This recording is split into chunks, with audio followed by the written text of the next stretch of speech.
अड्डा नेपालमा छैन भन्ने गरिन्थ्यो। धुलिखेली नपुगेको ठाउँ भन्नाले धुलिखेलीहरू व्यापारमा निपुण थिए भन्ने बताउँछ र दोलखालीहरू खास गरी दोलखा सहरका नेवारहरूलाई भन्न खोजिएको हो र उनीहरू नपुगेको कुनै अड्डा छैन भन्ने भनाइ प्रचलनमा थियो। यसको मतलब सरकारी अड्डा अदालतमा हुने उपस्थिति भनेको जागिर खानु भनेको पढ्नु र लेख्नु हो, बुद्धिमत्तापूर्ण काम गर्नु हो र बौद्धिकताको अभ्यास गर्नु हो, लेख्नु हो, चिन्तन मनन गर्नु हो र भौतिक आध्यात्मिक र आधुनिक प्रणालीको अनुगमन मूल्याङ्कन र दक्षता राख्नु। त्यही भएर दोलखाका बासिन्दाहरू कुनै पनि घरका बासिन्दाहरू सरकारी जागिरबाट अलग थिएनन् र त्यही जागिरको सिलसिलामै दोलखाका जोशीहरू पनि आफ्नो स्थान सुरक्षित राख्नुको लागि सक्षम थिए र प्रसङ्ग मैले डाक्टर श्याम जोशीको जोड्न खोजेको हुँ। श्याम जोशीका पिताजी दोलखाका प्रसिद्ध कानुन व्यवसायी हुनुहुन्थ्यो र उहाँका सुपुत्रहरू पनि आफ्नो अध्ययन र आफ्नो अनुसन्धान र आफ्नो कला कौशलमा निपुण हुनुहुन्छ। त्यही सिलसिलामा आज डाक्टर श्याम जोशीद्वारा लिखित दुईटा पुस्तकहरू, एउटा खोसु तुपाने निवार, खोसु भनेको दोलखे भाषामा बादल हुन्छ, तुपाने भनेको भित्रको, निवार भनेको सूर्य घाम, बादल भित्रको घाम अथवा बादल भित्रको चाहिँ सूर्य। अर्को थोसी भोस, थोसी भनेको दोलखे भाषामा मासु हुन्छ र भोस भनेको भोज, भोजलाई स्थानीय उच्चारणमा बोस भन्ने गरिन्छ। त्यो एउटा आजको जुन व्यक्तित्व हुनुहुन्छ उहाँको पृष्ठभूमिको सानो अंश हो। दोलखा समग्रलाई लिँदाखेरि पनि नेपालको इतिहासमा, नेपालको प्रचलित व्यवहारमा दोलखा नेपालको सूर्योदयको पहिलो किरणले छुने जिल्ला पनि हो। गौरीशङ्करलाई नेपालको मानक समय मानक पनि मानिन्छ। दोलखा अर्को पनि महत्त्वपूर्ण कुरा उज्यालो जिल्ला पनि हो।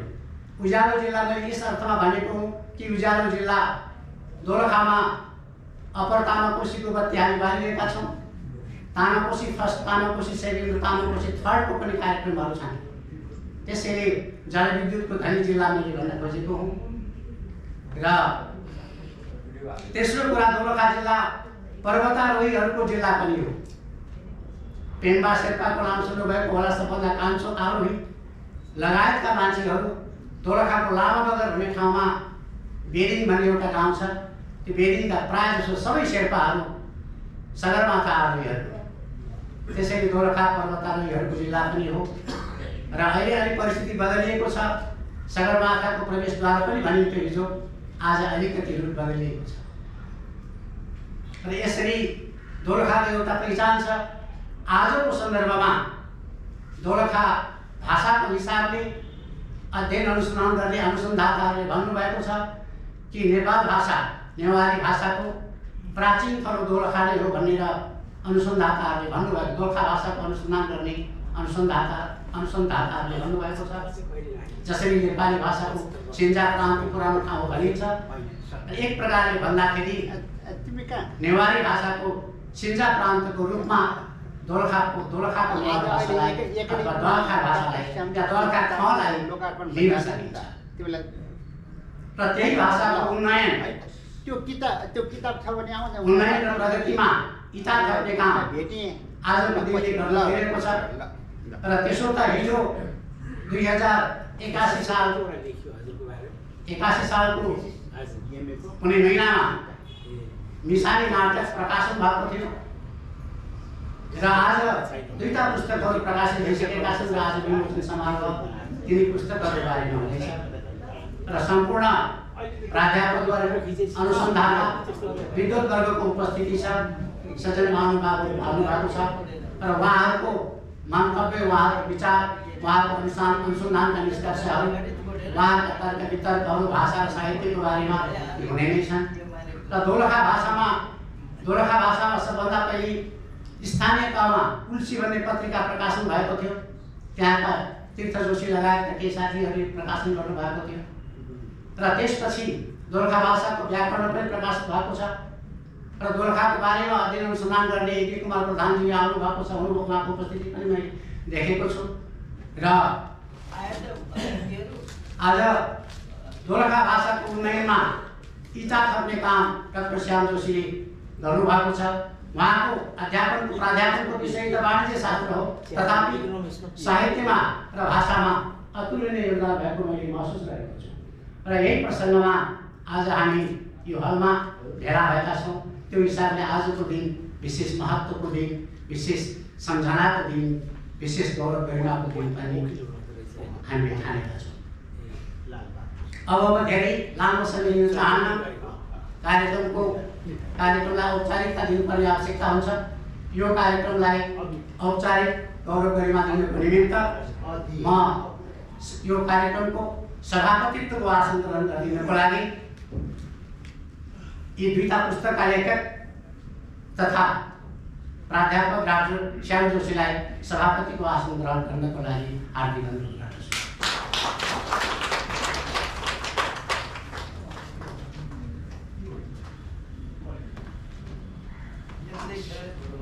सभापतिको आसन ग्रहण पश्चात प्रमुख अतिथिको आसन ग्रहणको निमित्तमा नेपाल प्रज्ञा प्रतिष्ठानका उपकुलपति श्री विमलजी बाजुलाई हार्दिक आमन्त्रण गर्दछु।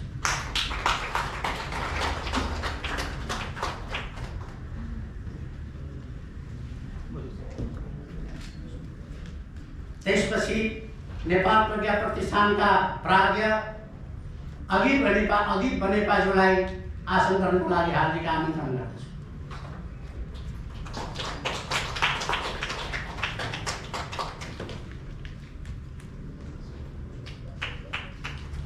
आसन ग्रहणका लागि आख्यान अनुसन्धान तथा समालोचनाका शीर्ष पुरुष तथा मेरा आदरणीय गुरु प्राध्यापक डाक्टर दयाराम शेषज्यूलाई हार्दिक अनुरोध गर्दछु।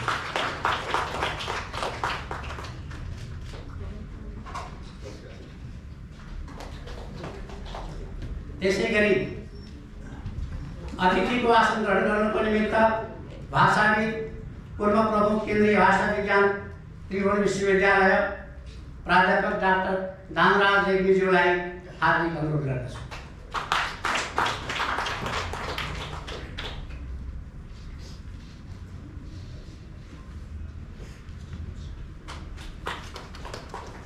अतिथिको आसन ग्रहण गर्नुको निमित्त रूपा फाउन्डेसनका अध्यक्ष एवं वरिष्ठ समाजसेवी आदरणीय आत्मकृष्ण शेषज्यूलाई हार्दिक अनुरोध गर्दछु।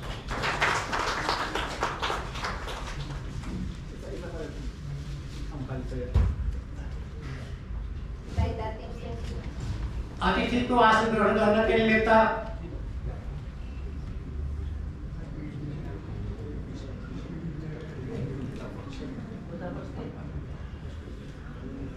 सायद उहाँ आउनुभएको छ कि छैन, नेवा दयदरुका अध्यक्ष पवित्रमान बज्राचार्यज्यूलाई हार्दिक अनुरोध गर्दछु।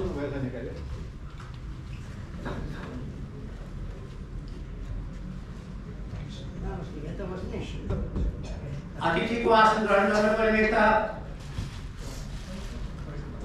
दोलखा म्यासमोर्चा खलकका अध्यक्ष अन्नपूर्ण श्रेष्ठ तथा सचिव पुष्पा जोशी अन्नपूर्ण श्रेष्ठलाई हार्दिक अनुरोध गर्दछु।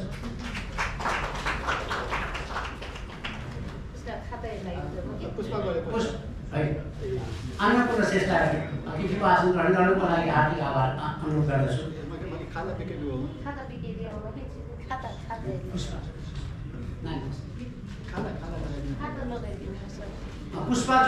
पुष्पा जोशीलाई खाना लगाइदिनुको लागि हार्दिक अनुरोध गर्दछु।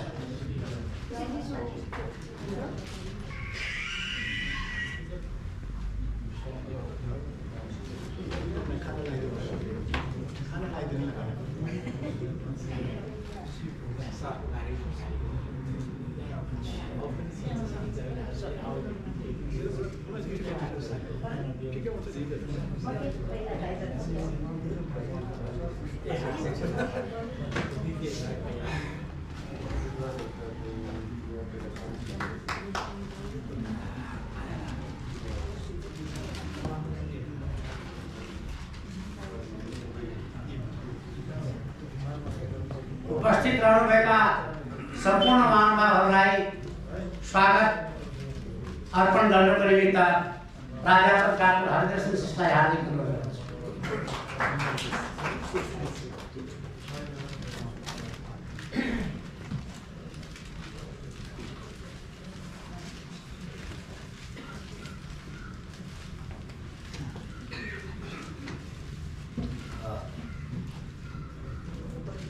यसलाई मैले चाहिँ एक हिसाबले सौभाग्यको रूपमै ल्याएको छु।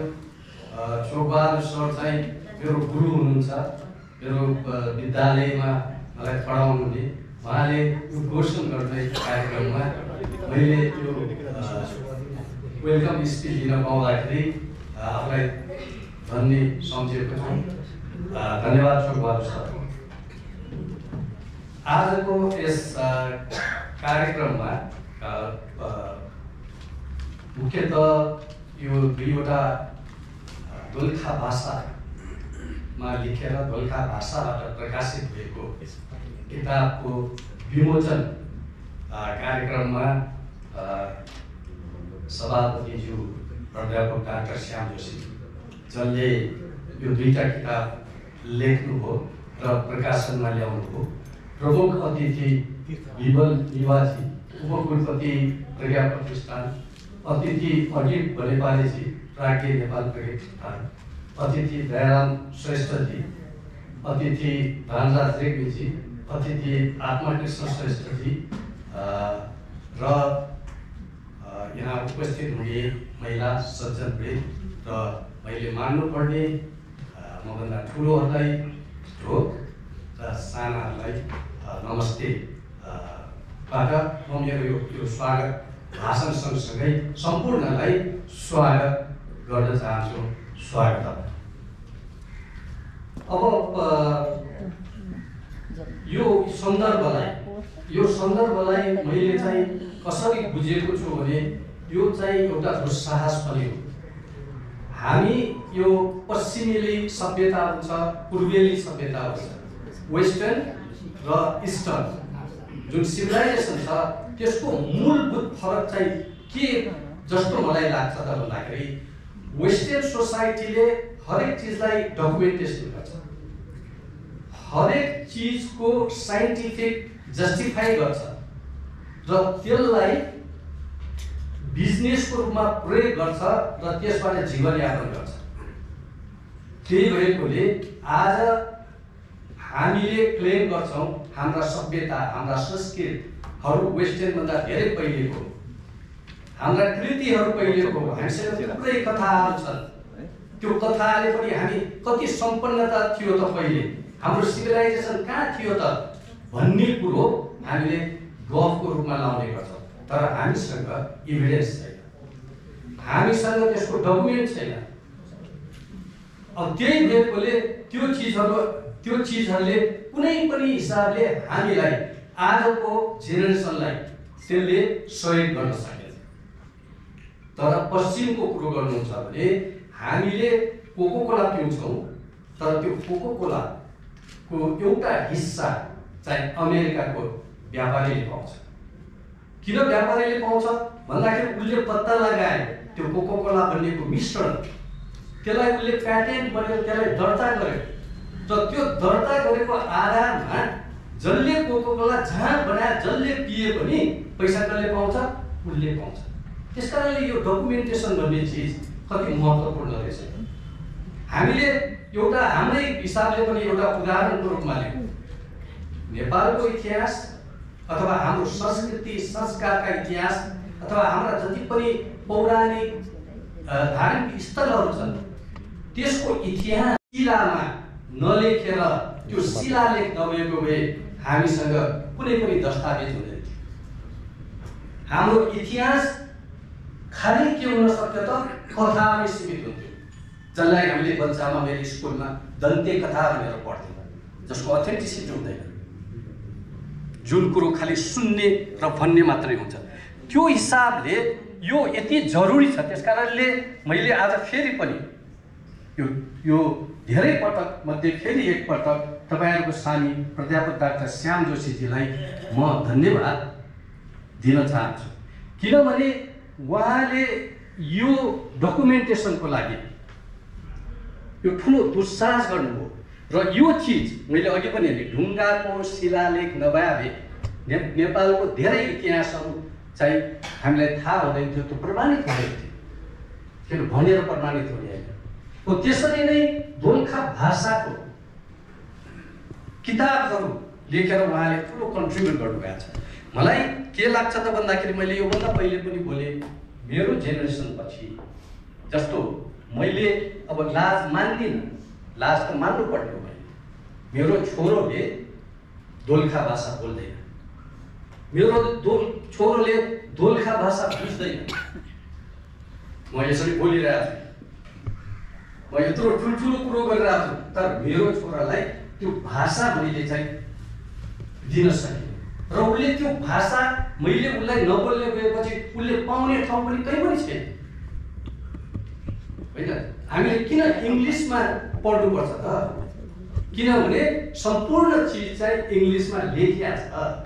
त्यो भएकोले हामीले एक कक्षादेखि इङ्ग्लिस पढ्नु पर्यो हो त। हाम्रै भाषामा यदि त्यो सम्पूर्ण ग्रन्थहरू लेखेको भए, जस्तो म चाहिँ सोभियत सङ्घमा पढेको, रसियामा होइन।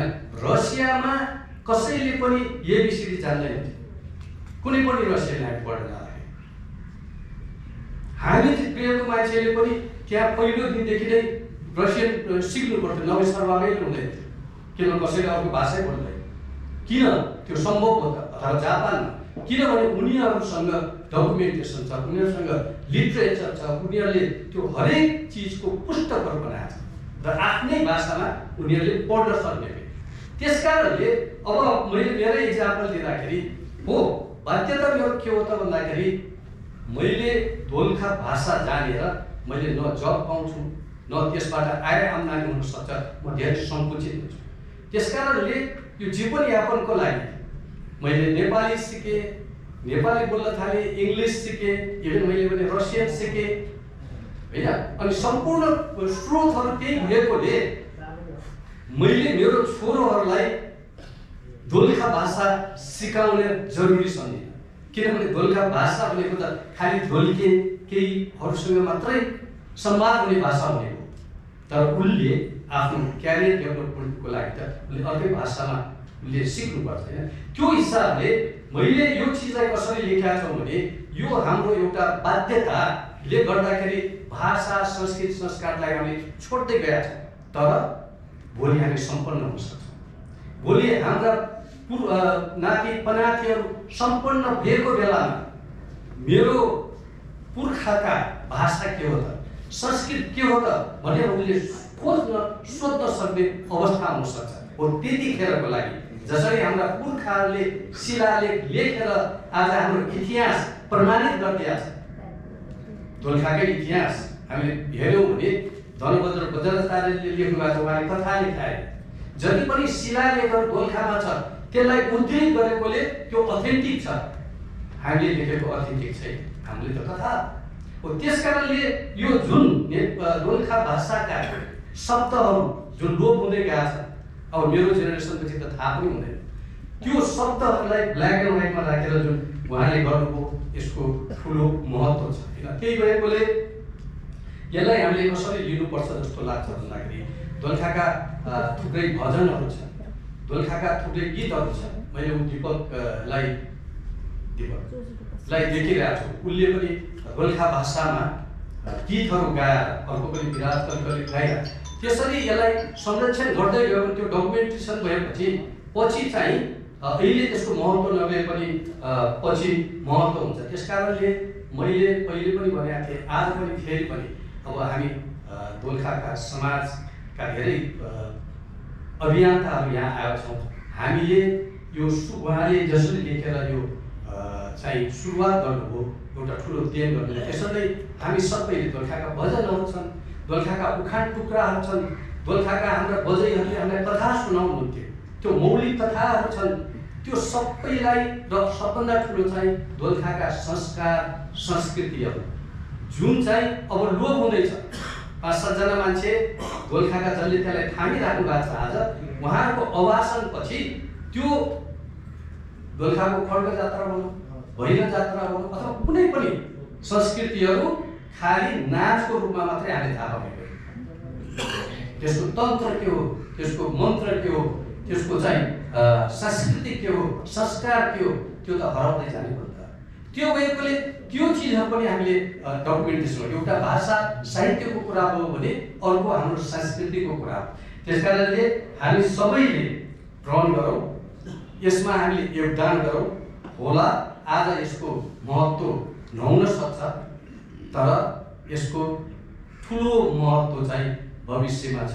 जसले यो कन्ट्रिब्युट आज गर्छ उनीहरू सबैजना इतिहास हुनेछ। त्यसकारणले इतिहास हुनुबाट आफूलाई वञ्चित नगर्नुहोस्। हामी सबैले प्रयास गरौँ जहाँबाट जसरी सकिन्छ। त्यो भएकोले अब मिसामी भन्ने चाहिँ एउटा नाटक श्यामदाईले लेख्नुभएको त्यो प्रकाशन हो होइन, खुसीको कुरो। यो न्युयोर्क युनिभर्सिटीले त्यसलाई आफ्नो सिलेबसमा राख्यो, इन्डेन्जर्ड ल्याङ्ग्वेज, लोपोन्मुख भाषाको पढाइ हुन्छ संसारभरि युनिभर्सिटीहरूमा। अनि त्यो भाषा मध्ये दोलखा भाषा चाहिँ त्यसको सिलेबसमा परेको छ र त्यसको एउटा दोलखा भाषा र यो मिसामी नाटकलाई सेन्टरमा राखेर एउटा डकुमेन्ट्री बन्दैछ। त्यो डकुमेन्ट्री पनि अर्काइभमा रहन्छ, यो ग्लोबल वेबसाइटमा त्यो हुन्छ। त्यसकारणले त्यसको पनि त्यो बनिसकेपछि तपाईँहरूको समक्ष त्यो चिज आउँछ। यति भन्दै मैले धेरै व्याख्या नगरिकन आजको यो दुईटा उहाँको कृतिमा मैले आफूले पाएको सरस्वती हेर्दाखेरि मैले पाएको यो उपन्यास जुन लेख्नु भएको छ उहाँले बादलभित्रको सूर्य भन्ने, मैले सरस्वती हेर्दाखेरि त्यसमा के पाएँ भन्दाखेरि त्यो उपन्यास जुन उहाँ लेख्नुभयो त्यो उपन्यास चाहिँ कता कता उहाँको आफू सबै सन्दर्भको हिसाबले पनि लेख्नु भएको हो कि जस्तो लाग्यो। किन भन्दाखेरि त्यो उपन्यासले पनि बिछोडको कुरालाई गर्नुभएको छ। सायद श्याम बिछोड भन्ने नाम पनि सायद, अब मलाई त्यो ठ्याक्क टाइमलाइन त थाहा छैन, तर मैले हेरेपछि चाहिँ उहाँ किन बिछोड त, दोलखामा त हरि भन्थ्यौँ हामीले होइन, हरिदारी भन्थ्यौँ, भन्दा किन बिछोड हुनुभएको छ त भन्दाखेरि त्यहाँको यो उपन्यासबाट चाहिँ कता कता चाहिँ त्यसको एउटा प्रतिबिम्ब हो कि पनि जस्तो लाग्यो। त्यसपछि उहाँले सुरुमा लेख्नुभएको नाटक होइन मिसामी र अर्को उहाँले बदलिँदो परिस्थिति भन्ने, यो अब मैले चाहिँ त्यसलाई सौभाग्य भन्नुपर्छ कि यो दुईटै नाटक दोलखामा मञ्चन भएको थियो। एउटामा म बाल कलाकार थिएँ भने बदलिँदो आकाश भन्नेमा म मुख्य हिरो बसेका थिएँ, त्यो भएर मैले चाहिँ अभिनय गरेका थिएँ। त्यो हिसाबले पनि मैले उहाँलाई यो सबै कृति यो सबै सँगसँगै मेरो विकास होइन, मेरो कलाकारितामा आजै बोल्न सक्ने जुन छ त्यसमा पनि कहीँ न कहीँ त्यताबाट चाहिँ कन्ट्रिब्युसन भएको छ। त्यसको लागि पनि धन्यवाद भन्दै अब उहाँले नै यहाँ लेख्नुभएको एउटा बाबुराम आचार्यजीले उद्धृत गर्नुभएको नेपाली संस्कृति छुट्याउन नहुने अङ्गको रूपमा रहेको नृत्य कला र गायन कलाको उद्धार गर्न नेवारी बोलीमा साहित्य सिर्जना नगरी हुँदैन, तर आर्य भाषाका शब्दहरू भरमार प्रयोग गरेर नयाँ साहित्य सिर्जना गर्दा यो बोलीलाई मार्न लागेको जस्तो मात्र उद्धार हुँदैन। यही कारणले नेवारी भाषा बोल्ने विद्वानहरूले यो बोलीको भेटेसम्म पुराना शब्दहरू अनि व्याकरण नियमहरू सङ्कलन गरेर नेवारी बोलीलाई पुराना ढाँचामा ढालेर ल्या मात्रै राष्ट्रिय सम्पत्तिको उद्धार हुनेछ भनेर आश लिएको छु भनेर यो कसले भन्नुभयो त भन्दाखेरि इतिहास शिरोमणि गर्नुहुन्छ होइन बाबुराम आचार्यजी। त्यस कारणले त्यसकारणले यसबाट पनि हामी प्रेरित भइकन उहाँ अहिले जुन सुरु गर्नुभएको छ उहाँको सुरुवातलाई हामी सबैले जहाँबाट जसरी सकिन्छ त्यसरी निरन्तरता दिनको लागि म अनुरोध पनि गर्दछु र मैले चाहिँ एक हिसाबले त्यो बाटोमा लाग्न पनि चाहेको छु र मैले यो समाजलाई भन्नुपर्छ मैले पनि एउटा किताब चाहिँ लेख्दै छु। त्यो किताब चाहिँ यो संस्कार संस्कृति भन्दा पनि दोलखा सहर हाम्रो पौराणिक भन्छौँ होइन, अहिले चाहिँ के सहर प्राचीन सहर भन्छौँ भन्दाखेरि त्यसको पनि इभिडेन्स के हो त भनेर मेरो एकजना विद्यार्थीले चाहिँ मास्टर्स थेसिस गरेको थियो र त्यो हाइपोथेसिस जुन थियो दोलखा पुरानो सहर चाहिँ अहिलेको बेलाको सहरको जुन हामीले इन्जिनियरिङ प्रिन्सिपलहरू छ त्यो बेसमा बनाएको थियो भने हाइपोथेसिसमा उसले त्यसलाई सिद्ध गरेका छ र त्यही चिजलाई हामीले एउटा किताब पनि बनाइरहेको छ जसले पनि एउटा कन्ट्रिब्युसन गर्छ होला। यति भन्दै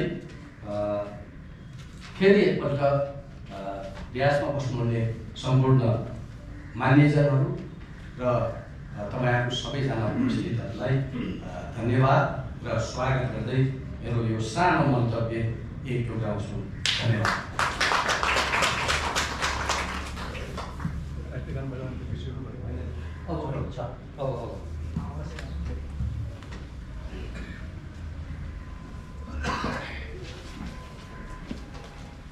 एउटा संयोग र सौभाग्य नै भन्नुपर्छ। डाक्टर हरिदर्शन श्रेष्ठ मिसानी नाटकको राम भन्ने बालपात्र थिए। त्यही मिसानी नाटकको रमेश भन्ने एउटा जडाया मान्छे म पनि थिएँ। तर गर्दाखेरि जडायाको भूमिकामा थिएँ र अस्ति ज्येष्ठ 10 गतेको मञ्चन हुँदाखेरि जडायाको भूमिकामा अरू कुनै मित्र हुनुहुन्थ्यो, उहाँले धेरै राम्रो प्रस्तुति गरेर दिनुभयो भन्ने सुने र यसपछि राष्ट्रिय गानको धुन बजाइदिनु हुनुको लागि म हार्दिक अनुरोध गर्दछु।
सहभागी हुनुहुने सम्पूर्णमा हार्दिक आभार।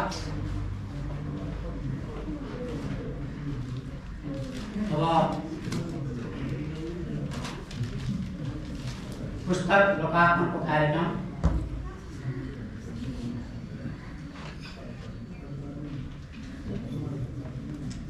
पुस्तक लोकार्पणको निमित्त यस कार्यक्रमका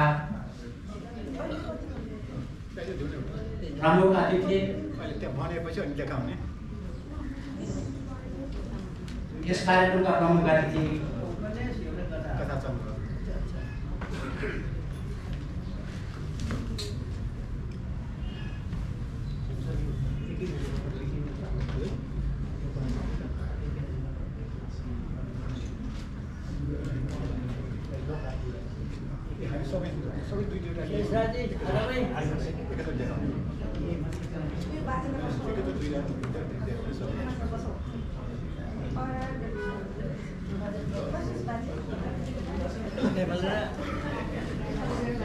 पुस्तक लोकार्पण चाहिँ डायसमा बस्नुभएका अतिथि महानुभावहरूबाट सामूहिक रूपमा पुस्तक प्रदर्शन गरी लोकार्पण गरिन्छ।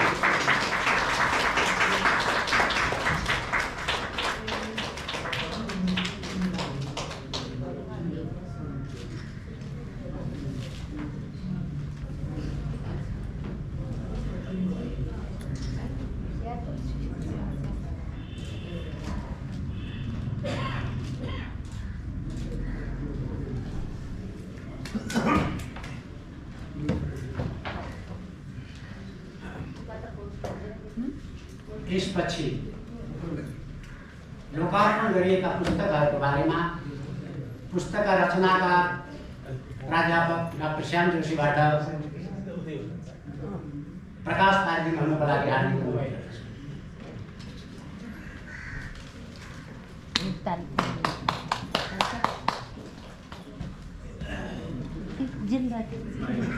मैले छुइदिएँ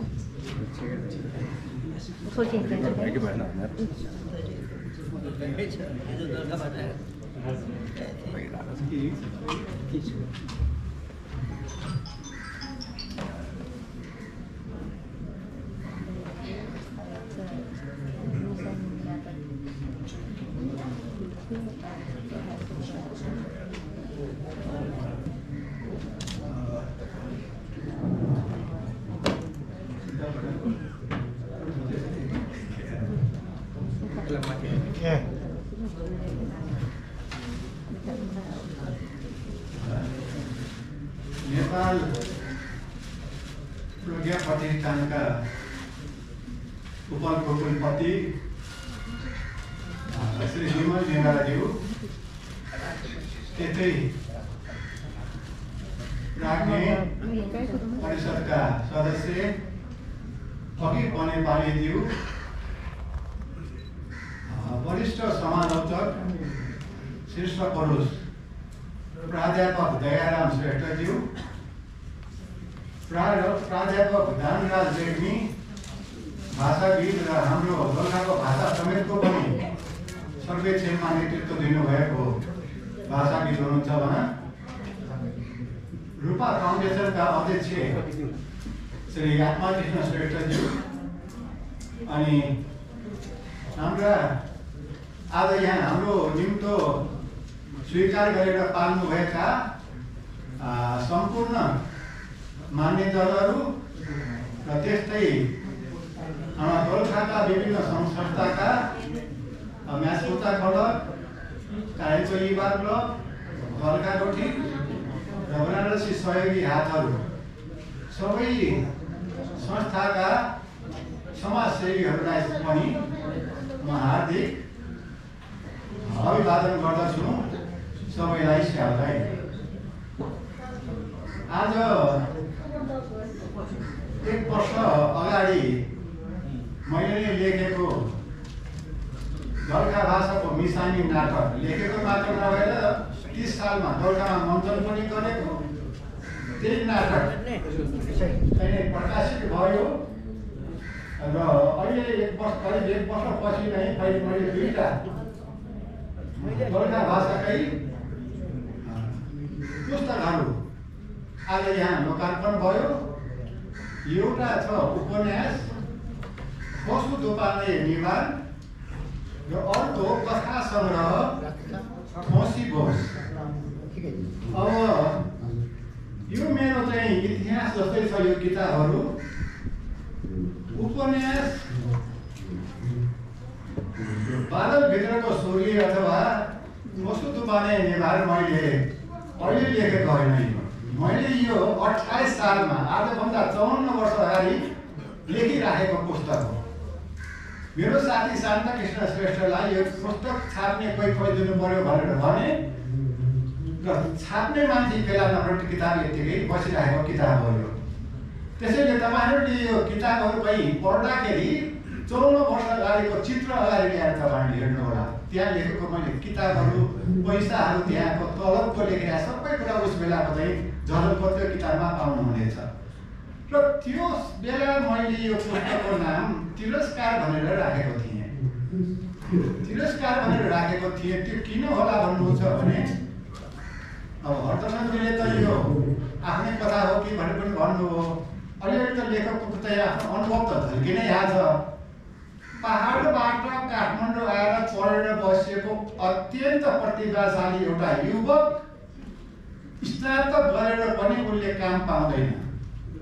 काम खोज्दा खोज्दै आफ्नो बाबुआमा पनि गुमाउँछ, उसले आफ्नो प्रेयसी पनि गुमाउँछ। अनि ऊ चाहिँ विक्षिप्त भइरहेको बेला उसको जागिर चाहिँ लोकसेवाबाट नियुक्ति आउँछ। तर अब मलाई के काम, मेरो बाबुआमा छैन, मेरो चाहिँ मेरो डबलै घुमाइसकेँ भनेर ऊ चाहिँ पागल भएर हिँड्छ। त्यो जागिर चाहिँ छोडेर, त्यसैले त्यसको नाम मैले तिरस्कार राखेको थिएँ। अहिले दोलखा भाषामा निकाल्ने मैले निर्णय गरेको हुनाले दोलखा भाषामा त्यो तिरस्कारको मैले उपयुक्त शब्द पाइनँ। अब दोलखा भाषा चाहिँ भन्ने शीर्षकै चाहिँ नेपाली भाषा त राख्न मिलेन भनेर मैले यो टाइटल फेरि दिएको हो। त्यसैले यो चाहिँ त्यस बेला नै मैले चाहिँ लेखेको उपन्यास हो। अर्को भन्नुहुन्छ कथा सङ्ग्रह। 2025 सालमा म इन्जिनियरिङ इन्स्टिट्युटमा पढ्थेँ। त्यहाँको वार्षिक समारोहमा कथा प्रतियोगिता हुँदाखेरि मैले उनी के होलिन् भन्ने कथाको लागि तृतीय पुरस्कार पाएको थिएँ र त्यही इन्स्टिट्युटको मुखपत्र निर्माणमा यो कथा छापिएको पनि थियो। यसरी मेरो चाहिँ लेखनको आरम्भ नै 2025 सालमा भएको हो।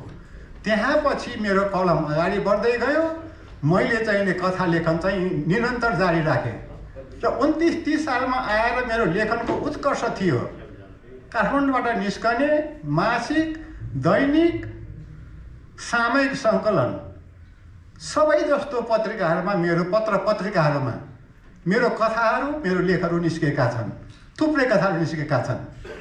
त्यसपछि 31 सालमा मैले जब जाहिर खाएपछि म नजानिदो किसिमले साहित्यलाई छोडेर आर्थिक लेखनतिर लागेँ। त्यसरी मैले साहित्यतिर अलिकति चाहिँ मेरो सम्बन्ध अलिक टुटेर गयो र अहिले फेरि केही वर्षदेखि मैले फेरि पनि कथा लेख्न थालेको छु। छापिँदै आइरहेका छन्। त्यसैले मैले ऊ बेलामा 25 सालदेखि अहिलेसम्म लेखेका कथाहरूको केही प्रतिनिधि कथाहरू छानेर अहिले चाहिँ पुस्तकको रूपमा निकालेको हुँ। र मेरो कथाहरू तपाईँले पढ्नुभयो भने थाहा पाउने हुनेछ। मेरो कथाहरू मैले देखेको, मैले सुनेको र मैले भोगेको घटनाहरूमा आधारित छ। काल्पनिक कुराहरू धेरै कम नै छ त्यहाँ, यथार्थ कुरा चाहिँ धेरै त्यो कथाहरूमा पढेको छ। अब तपाईँले यो नेपालीमा लेखेको उपन्यास रहेछ, नेपालीमै लेखेको कथाहरू रहेछ, किन दोलखा भाषामा भन्नु होला? अब यो कुरा चाहिँ तपाईँलाई मैले के भन्छु भने मेरो पहिलो उद्देश्य के छ अब दोलखा भाषामा किन गरियो भन्ने कुरामा पहिलो कुरा म तपाईँहरूलाई के भन्न चाहन्छु भने अब अहिले भर्खरै हाम्रो चाहिँ प्राध्यापक हरदर्शन श्रेष्ठले भनिसक्नुभयो। त्यही कुरा मैले दोहोऱ्याउँदैछु कि उहाँले हाम्रो मिसामी नाटक प्रकाशन गर्ने बेलामा हाम्रो दोलखा भाषामा क्रमिक रूपमा लोप हुँदैछ। यसलाई कुनै न कुनै रूपमा हामीले लिपिबद्ध डकुमेन्टेसन गर्नुपर्छ भनेर उहाँले भन्नुभएको हुनाले त्यो मेरो पनि चेत खोल्यो। हो, यो त दोलखा भाषा त गर्नै पर्ने रहेछ, हाम्रो केही रचनाहरू मात्रै छ, त्यसले गर्दाखेरि दोलखा भाषामा यो गर्नु पर्यो भनेर दोलखा भाषाको प्रचार गर्ने र दोलखा भाषाको संरक्षण गर्ने नै यसको चाहिँ मूलभूत लक्ष्य हो। अब दोस्रो लक्ष्य भन्नुहुन्छ भने के हो भनेदेखि हाम्रो दोलखा भाषा छ, दोलखा भाषाको साहित्य छैन। अब पहिलो पटक चाहिँ दोलखा भाषामा कथा छापेको हाम्रो अमर कुमारजीले हो। अनि फाटो रचनाहरू पनि छन्, अरू कविता कथाहरू पनि। त पुस्तकको रूपमा चाहिँ सबभन्दा पहिलो कृति नै दोलखा भाषाको मिसामी नाटक हो। त्यो पनि हाम्रो हरिदर्शनजी अगाडि सरेर छापिदिनु भएको हुनाले त्यो आयो। त्यसैले दोलखा भाषाको रिक्त ढुकुटीमा पनि केही थप गर्न सकिएला कि भन्ने उद्देश्य राखेर मैले चाहिँ नै यो दोलखा भाषामै छाप्ने चाहिँ निर्णय गरेको हो। अब तेस्रो महत्त्वपूर्ण के कुरा भन्नुहुन्छ भनेदेखि अहिले नेवा देदबुले आफ्नै भाषामा पढ्न पाउनुपर्छ भन्ने अभियान चलाइराखेको छ। अब आफ्नै भाषामा पढ्दाखेरि के कस्तो हुन्छ भन्ने कुरा त्यो विवादको विषय हो, छलफल गर्दै रहँला। तर दोलखाका हाम्रा नेवार देदबुसँग सम्बन्ध भाइहरू पनि आफ्नै भाषामा पढ्नु पर्यो भनेर दोलखामा गएर ज्ञापन पत्र दिएको मैले खबरहरू पढ्छु। तर उहाँहरूले के को आधारमा त्यहाँ भन्न जान्नुहुन्छ? पाठ्य सामग्री के खोइ आफ्नो भाषामा पढ्नलाई पाठ्यक्रम सामग्री त छैन। अहिले मैले लेखेको मिसामी नाटक भयो न, अहिले नेहरू युनिभर्सिटीमा दोलखा भाषाको पढाइ हुन पायो। त्यसले गर्दाखेरि यो दोलखा भाषामा पढाउनु पर्यो भने पनि यसले पाठ्य सामग्रीको रूपमा काम गरोस् भन्ने चाहिँ मेरो मनसाय हो। यही कारणले गर्दाखेरि मैले आफ्नो चाहिँ नेपालीका कृतिहरूलाई दोलखा भाषामा अनुवाद गरेर प्रस्तुत गरेको हुँ। यहाँ कतिलाई चाहिँ त्यो कन्फ्युजन होला, यहाँ चाहिँ नेपाली पनि छ, यहाँले पनि पढ्न सक्नुहुनेछ। अब अर्को कुरा मैले भनेको यो, अनि नेपाली यो चाहिँ अङ्ग्रेजीमा सरी दर्खा भाषामा पनि र नेपालीमा पनि राखेँ मैले। यो किन भन्दाखेरि फेरि मैले डाक्टर हरदर्शन श्रेष्ठकै नाम लिनुपर्छ। मिसामी नाटक प्रकाशन गर्ने बेला हामी दुईजनाको परामर्श भयो, दर्खा भाषा मात्रै एक्सक्लुसिभली गर्ने कि अथवा नेपाली भाषा पनि हाल्ने भन्दा कुरा के भनेदेखि दोलखा भाषा मात्रै गर्ने बेलामा दोलखाकाहरूले मात्रै, दोलखा भाषीहरूले मात्रै बुझ्छन्, त्यो पढ्छन्। र स्पष्टसँग भन्नु पर्दाखेरि हाम्रो पनि बानी नभएर हामीलाई पनि दुईचोटि नपढिकन त्यो सर पढ्न सक्दैनौँ। त्यसले गर्दाखेरि यो कसैले नपढ्ने भयो। त्यसैले दोलखा भाषीले पनि गैर दोलखा भाषीहरूले पनि पढोस् भन्ने नियतले हाम्रो त्यो मिसामी नाटक चाहिँ छाप्ने बेलामै हाम्रो सल्लाह अनुसार अनि अहिले पनि मैले दोलखा भाषामा पनि नेपाली भाषामा यसको रिडरसिप बढोस्, सबैले पढोस् भनेर चाहिँ नै हामीले यो गरेको हौँ। र अन्तमा चाहिँ एउटा सानो कुरा मैले चाहिँ यसको मोल सम्बन्धी चाहिँ नै मैले यो किताब चाहिँ फ्री नै दिने विचार गरेको हो। मैले कुनै आम्दानी गर्ने यो किताब छापेको पनि होइन। दोलखा बेलामा दोलखामा बस्दा सानो बेलामा त्यो खोप लाउन आउँथ्यो। सुरुमा त फ्री गर्थ्यो, पछि 5 पैसा लाग्छ बाबु भनेर थाल्यो के। अस्ति त पैसा लिँदैन थियो, अहिले किन 5 पैसा भने हो त?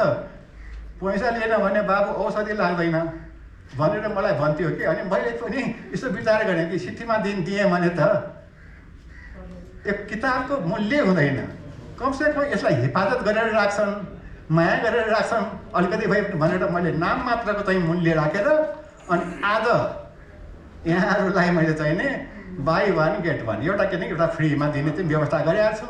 अवश्य सबैले किनिदिनु होला भन्ने आशा गरेको छु। धन्यवाद।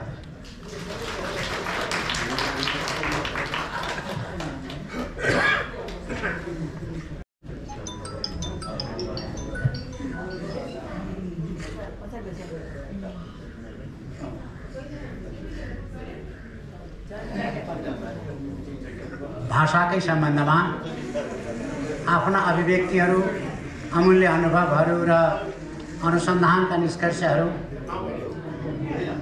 प्रस्तुत गरिदिनु हुनुको लागि म प्राध्यापक डाक्टर दानराज रेग्मीज्यूलाई हार्दिक अनुरोध गर्दछु।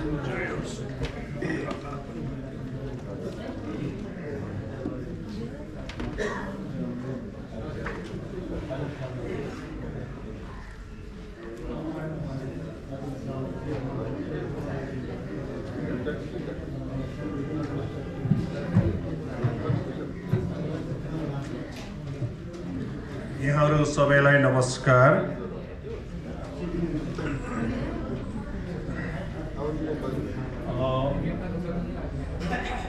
कोसो दुपनाय निवार कोसीकोश यी दुई दोलखा भाषामा लेखिएका अमूल्य कृतिको विमोचन समारोह लोकार्पण समारोहका सभापति श्याम श्रेष्ठ, उहाँ सर्जक, यी पुस्तकका सर्जक पनि हुनुहुन्छ। विशेष अतिथिको रूपमा प्रज्ञा प्रतिष्ठानका उपकुलपति विमल निभा अनि त्यस्तै प्राज्ञ अघि बनेपाली, म त तर्लुके बनेपालीको रूपमा मात्र चिन्छु, अनि हाम्रा एकदमै वरिष्ठ गुरु प्राध्यापक दयाराम श्रेष्ठ, आत्मकृष्ण श्रेष्ठ, सबैलाई म मेरो तर्फबाट धेरै धेरै नमस्कार छ। यहाँ उपस्थित भएका विद्वान विदेशी सबैलाई मेरो नमस्कार छ। मेरो परिचय प्राध्यापक डाक्टर श्याम श्रेष्ठसँग 2049 सालमा जति बेला म गोर्खा क्याम्पसमा सहायक प्राध्यापक थिएँ, त्यहाँबाट ट्रान्सफर भएर पब्लिक युथ क्याम्पसमा आउँदा भेट भएको हो। म पनि त्यति बेला अलि समाजलाई परिवर्तन गर्नुपर्छ भन्ने अलि निडरै थिएँ, त्यसकारण पब्लिक युथमा पढाउन सक्छु नि भनेर छिरेको थिएँ।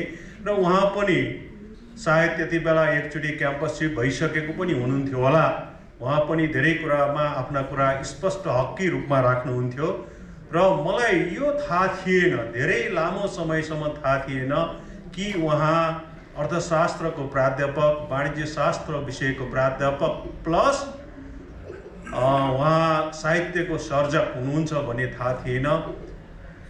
यही गत माघमा न्युयोर्क युनिभर्सिटी अफ आबुधाबीले त्यहाँका विद्यार्थीहरूलाई नेपालका भाषाहरूको लोपोन्मुखताको स्थितिको बारेमा स्पेसल क्लास दिनु पर्यो भनेर मलाई अनुरोध गरियो। क्यारोल जेनेटी, प्राध्यापक डाक्टर क्यारोल जेनेटी, जो चाहिँ 2008 सालमा म पोस्ट गर्न गएको बेलामा मेरो गुरुआमा पनि हुनुहुन्थ्यो।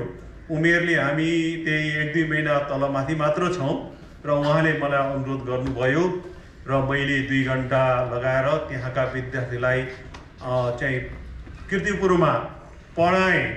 त्यति बेला लक्ष्मण उप्रेती भन्ने सायद वरिष्ठ पत्रकार हुनुहुन्छ, अनि सायनी जुन चाहिँ कथा के नाटक छ, त्यस नाटकको बारेमा डकुमेन्ट्री भइरहेको छ।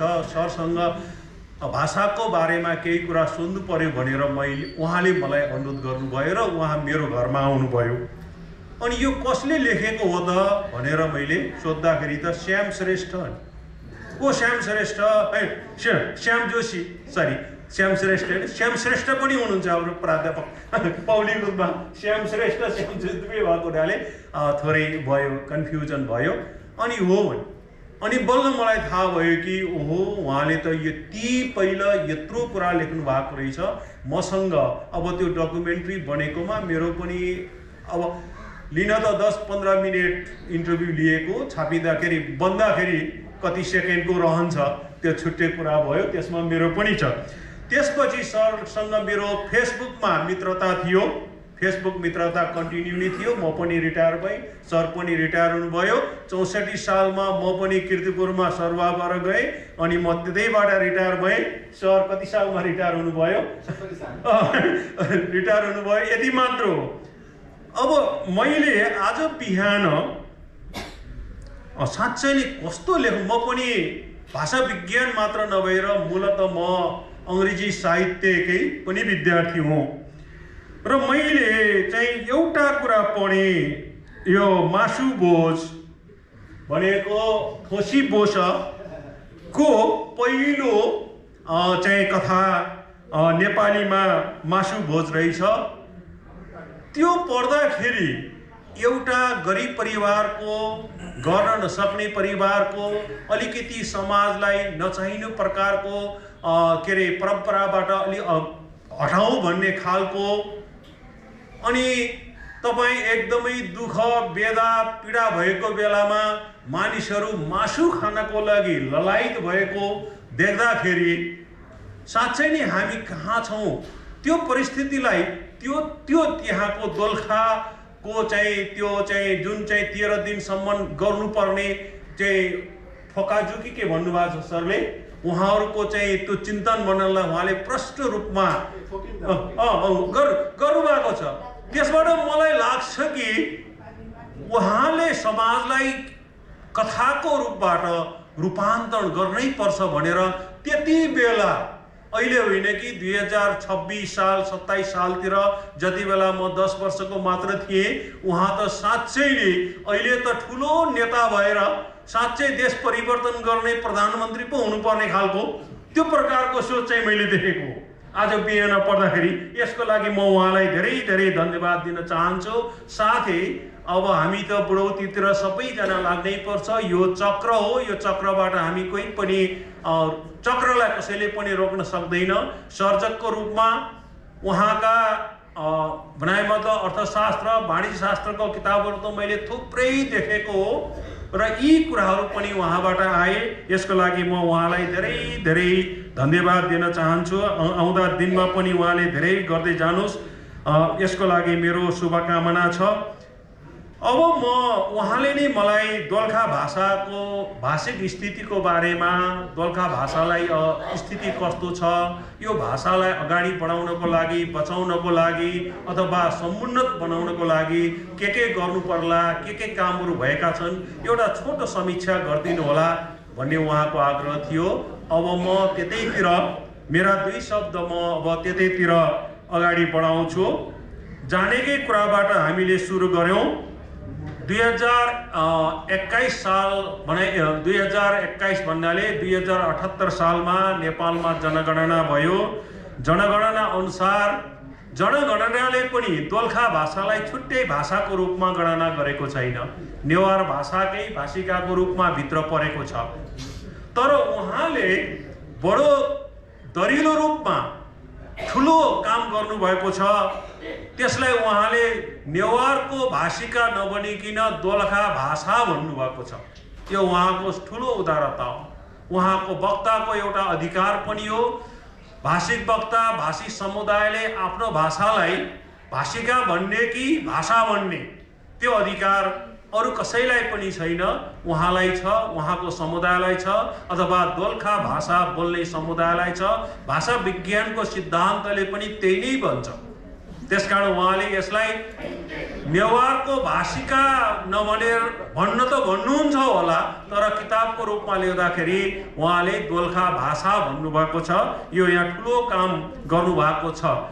तर 2021 सन् 2021 अथवा 2078 को जनगणनामा यसलाई दोलखा भाषा भनेर छुट्टै गणना चाहिँ गरिएको छैन र नेवार भाषा भित्रै यसलाई गणना गरिएको छ। अब यहाँहरूलाई सबैलाई थाहा भएको कुरा हो, नेवार भाषा त सम्पन्न भाषा हो, जाति पनि सम्पन्न, आर्थिक रूपले पनि सम्पन्न, देशको सम्पन्न ठाउँमा मुटुमा अवस्थित भएको हो। र भाषा आयोगले पनि बागमती प्रदेशको लागि नेवार भाषालाई अथवा नेपाल भाषालाई सरकारी कामकाजको भाषाको रूपमा सिफारिस गरेको र बागमती प्रदेशले पनि ऐन बनाएको र कार्यान्वयनको पक्षमा अगाडि बढिरहेको अवस्था छ। यस हिसाबले हेर्दा हामीले नेवार भाषाको बारेमा ओहो यो बिरामी पर्यो, रोगी भयो, अब यसले त केही उपचार पाएको छैन जस्तो लाग्छ। किन सरकारी कामकाजको भाषाको लागि सिफारिस भएको छ, कानुन बनेको छ। अब कार्यान्वयनको पक्षमा मात्र, इम्प्लिमेन्टेसनको पक्षमा मात्र हामी अगाडि बढिरहेका छौँ। तर त्यसो चाहिँ होइन। हेर्नुहोस् न, 2078 सालको जनगणनामा पुर्खाको भाषाको रूपमा नेवार भाषा अथवा नेपाल भाषा, मैले नेपाल भाषा भन्छु, नेपाल भाषालाई 11,79,946 जनाले हाम्रो पुर्खाको भाषा हो भन्नुभएको छ। तर मातृभाषा वक्ताको रूपमा जम्मा जम्मी 8,63,380 ले हाम्रो मातृभाषा भन्नुभएको छ। अब भन्नुहोस् त बीचको 3 लाख 4 लाख कहाँ गयो? हैन, 3 लाख 4 लाख कहाँ गयो? यही डेटाबाट नै थाहा हुन्छ नेवार भाषा पनि नेपाल भाषामा पनि रोग लागेको छ। त्यो रोग के हो? अघि यहाँ प्राध्यापक मित्रले बोल्नुभयो, नाम मैले भुलेँ, म बुढो भएँ, 66 वर्ष भएपछि अलि बुढो भइयो कि जस्तो पनि हुने। उहाँले भन्नुभयो त्यसको प्रमुख कारण के हो भने हाम्रा बाबु छोराछोरी नाति नातिनाले त्यो भाषा बोल्दैन। हैन, त्यति मात्र होइन, यहाँ एउटा किताब मैले यहाँलाई देखाउँछु। म यो प्रचार गर्न खोजेको होइन, socio linguistic survey of the languages of Nepal synopsis हो र मैले तयार गरेको हो। भाषा विज्ञान केन्द्रीय विभागले 10 वर्ष लगाएर नेपालका 96वटा भाषाको भाषिक सर्वेक्षण गर्यो। नेवार भाषा र नेवार भाषाका भाषिकाको बारेमा प्राध्यापक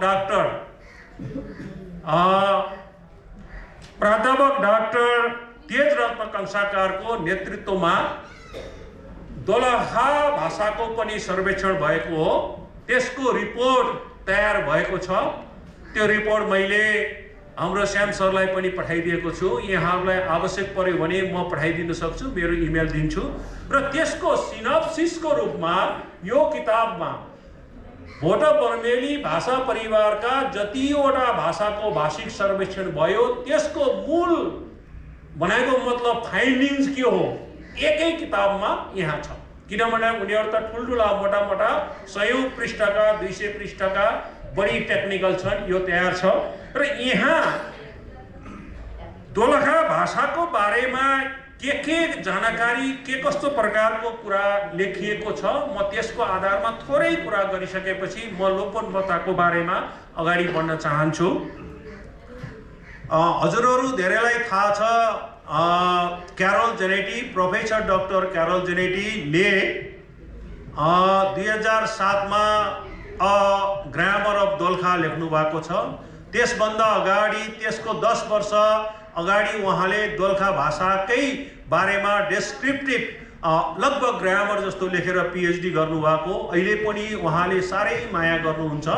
त्यहाँ पनि थुप्रै कुराहरू दोलखा भाषाको बारेमा लेखिएको छ र उहाँले प्रष्ट रूपमा एउटा कुरा भन्नुभएको छ, म विवाद ल्याउन चाहन्न। उहाँले के भन्नुभएको छ भने भाषिक समुदायले आफू नेवार भन्छन्, त्यो पनि कुरा ठिकै नै हो, नेवारै हुन्, कल्चर मिल्छ, सबै कुरा मिल्छ, तर भाषा चाहिँ काठमाडौँ उपत्यकामा बोलिने नेवार भाषा बोल्ने मानिसहरूले दोलखा भाषीले बोलेको भाषा सजिलै बुझ्दैनन्, इन्टेलिजिबिलिटी छैन भनेर लेख्नु भएको छ। यो यहाँहरूले बुझ्ने कुरा हो हैन, छैन भन्नुहुन्छ। र त्यसबाहेक चाहिँ हाम्रो यो फाइन्डिङमा के कुरा चाहिँ आएको छ भने अब अघि मैले नै सुरुमा भने सरकारी कामकाजको भाषाको लागि सिफारिस भएको भाषा त कमजोर त छैन नि त, मानिँदैन नि त। कमजोर भाषालाई सिफारिस गरेर प्रयोगै हुँदैन नि त, तर सिफारिस भएको छ। टोटालिटीमा हेर्दा नेवार भाषा बलियो देखिन्छ, ठिक पनि हो, तर दोलखा भाषालाई मात्र हेरेर डेटाहरू केलाउँदाखेरि हाम्रा नानी बाबुले बोल्दैनन् हैन, हाम्रा नाति नातिनाले बोल्दैनन्, पढाइमा पनि प्रयोग हुँदैन, खाली बुढाबुढीले मात्र बोल्छन्। काठमाडौँ आइसकेकाले पनि दोलखा भाषा नबोलेर काठमाडौँकै नेवारी बोल्छन्, किनभने काठमाडौँको नेवारलाई नेवार भाषा त स्ट्यान्डर्ड मानिन्छ, त्यो पक्का पनि हो। अझ काठमाडौँकै होइन, मैले दोलखाको डाइलेक्ट किन बोल्ने र यतैको बोलौँ भनेर मिलाएर हामी बोल्छौँ, प्रयास गर्छौँ। श्याम सरले पनि त नेवारसँग बोल्दा त्यस्तै बोलेको सुन्थेँ म, किनभने भक्तपुरको हो। ग्रामर त म आफै पढेर सिकेर ग्रामर लेखेर बाहिरबाट पब्लिस गरेको, म बुझ्छु कसले कहाँको बोलेको। यसरी हेर्दाखेरि दोलखा भाषा चाहिँ बालबालिकाले बोल्दैनन्, बालबालिकालाई बोल्न सिकाइँदैन। दुई भाषी छन्, नेपाली भाषा बोल्न उद्धत छन्, नेपालीमै पढाइ हुन्छ स्कुलहरूमा, त्यसकारण यसलाई प्रबल भाषाको रूपमा लिन सकिने। प्रबल भनेको भिगरस भन्छ भाषा विज्ञानले। भिगरस भनेको के हो भने जुन भाषामा बालबालिका जन्मने बित्तिकै आमाको काखबाट त्यो भाषा सिक्छन्, पढ्छन्, बोल्छन् र सबै भाषिक बनाइबद्ध उमेर समूहकाले बोल्छन् भने त्यो भाषालाई प्रबल बोली भएको भाषा भनिन्छ। कुनै जमानामा थियो त्यो, आजभन्दा 20-30 वर्ष अगाडि जुन बेलामा श्याम सरले लेख्नुहुन्छ नि, लेख्नुभयो नि, त्यति बेला थियो। आज त्यो अवस्था छैन। आज त त्यो के भन्छ, सिफ्टिङ भन्छ। अहिले त्यो अवस्था के भन्दाखेरि नेपालीतिर सरेको, मुख्य त नेपालीतिरै सरेको, अन्य त त्यहाँ सर्ने ठाउँ छैन, नेपालीतिरै सरेको भाषाको रूपमा चाहिँ छ। यो त दुःखलाग्दो कुरा हो। यतिको लाइफ क्रुसल नलेज भनिन्छ। अब दोलखा सहर, भीमसेन थान र दोलखाको इतिहास भनेको दोलखा समाजले नेपाल समाजलाई, नेपालको सम्पूर्ण समाजलाई दिन सक्ने कुराहरू अनगिन्ती छ, करोडौँको छ। तर त्यो ज्ञान केसँग सम्बन्धित हुन्छ भने मुख्यतः भाषै हो। अब भाषा बिस्तारै मर्दै जाँदाखेरि ज्ञान जुन पाउने प्योर ज्ञान हो नि, ट्रान्सलेसनको ज्ञानले काम चल्दैन। ट्रान्सलेसन जुन आउँछ नि, अर्को भाषामा ज्ञानलाई गर्न सकिँदैन। हुने भए त श्राद्ध गर्ने बेलामा नेपालीमा पढे पनि हुन्थ्यो नि, कम्तीमा सुनाइ पनि संस्कृतमै सुनाइन्छ नि त, हैन? त्यसको महत्त्व छ। त्यसकारणले मैले यहाँ भन्न खोजेको कुरा के हो भने नेवार समग्र रूपमा काठमाडौँकै पनि अझ विशेष गरेर हिन्दू नेवारहरूमा नेपाली भाषा बोल्ने प्रवृत्ति बढी छ बुद्धिस्ट नेवारहरूमा भन्दा। यो डेटामा त्यही कुरा लेखिएको छ कंसाकार सरको रिपोर्टमा। भनेको मतलब के हो भने दोलखा मात्र होइन, काठमाडौँकै पनि समस्या छ, तर त्यो भन्दा पनि ठुलो समस्या त्यहाँ देखिएको छ। तर प्रयासहरू नभएका होइनन्। भाषा आयोग बन्यो, भाषिक सर्वेक्षणहरू भयो, नेपाल भाषामा PhD सम्मको कार्यक्रम हुन्छ, प्रज्ञा प्रतिष्ठान छ, प्रज्ञा प्रतिष्ठानले पनि आफ्नो प्रयास नेपालका भाषाको संरक्षण सम्वर्धनमा प्रयास गरि नै राखेको छ। व्याकरण के अरे नेवार भाषाको व्याकरण निस्केको छ, यहाँबाट डिक्सनरी निस्केको छ। मैले सुनेको अझ बृहत डिक्सनरी पनि बन्दैछ, मात्र मैले सुनेको छु, के कसो छ थाहा छैन। हामी प्रयास गरिरहेका छौँ। दोलखा नेवारको मात्र होइन, नेपालका आदिवासीका भाषाहरू थुप्रै 52%, नेपालका 124 भाषामध्ये 52.4% भाषाहरू अब लोपोन्मुख अवस्थामा छन्, राम्ररी बोलिँदैनन्। पढाइ लेखाइको त कुरै छोड्नुहोस्, समस्या छ। हामी त्यस्तो अवस्थामा छौँ। हामीलाई लाग्छ हाम्रा भाषा जोगाउनु पर्छ, संस्कृति किन संस्कृति त्यससँग घाँसिएको छ। तर हाम्रो अगाडि एउटा समस्या बन्नुस् अथवा डिलेमा बन्नुस्। नेपालमा जागिर खानको लागि नेपाली राम्रो हुनु पर्यो, विदेश अथवा नेपालमै राम्रो गर्नको लागि अङ्ग्रेजी राम्रो हुनु पर्यो। अब हामीले हाम्रो भाषा जोगाउनतिर लाग्ने कि नेपाली र अङ्ग्रेजीतिर प्रवीण भएर आर्थिक लाभ अथवा जीवन धान्नको लागि गर्ने, त्यो टेन्सन हाम्रो अगाडि छ। हामी त्यसमा लडी नै रहेका छौँ। तर त्यसको समाधान न त दानराज व्यक्तिले गर्न सक्छ, न त समुदायले गर्न सक्छ। मलाई लाग्छ त्यसको जिम्मेवार को हो हामीले आइडेन्टिफाई गर्नु पर्यो। यतिका वर्ष हामी भाषाको प्रयास गरिरहेका छौँ, किताबहरू निस्कै छन्, थन्किरहेका छन्, भोलुम भइरहेको छ, PhD भइरहेका छन्, तर भाषा दिनदिनै मरिरहेका छन्, गलिरहेका छन्, मरणासन्न अवस्थामा छन्। किन?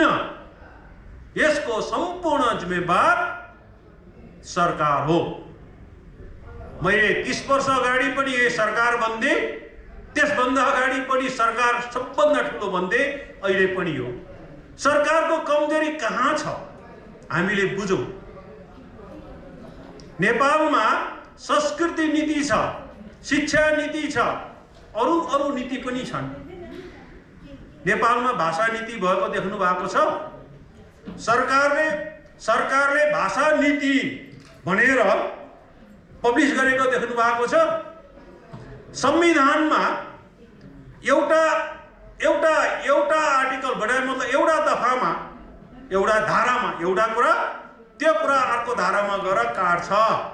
त्यो तपाईँलाई म प्रश्न बनिदिन्छु। भाषा विज्ञानको विद्यार्थीको नाताले नेपाल बहुभाषी देश हो। जब नेपाल बहुभाषी देश हो भने तपाईले देवनागरी लिपिमा लेखिएको नेपाली भाषा नेपालको सरकारी कामकाजको भाषा हो भनेर लेख्न पाइन्छ?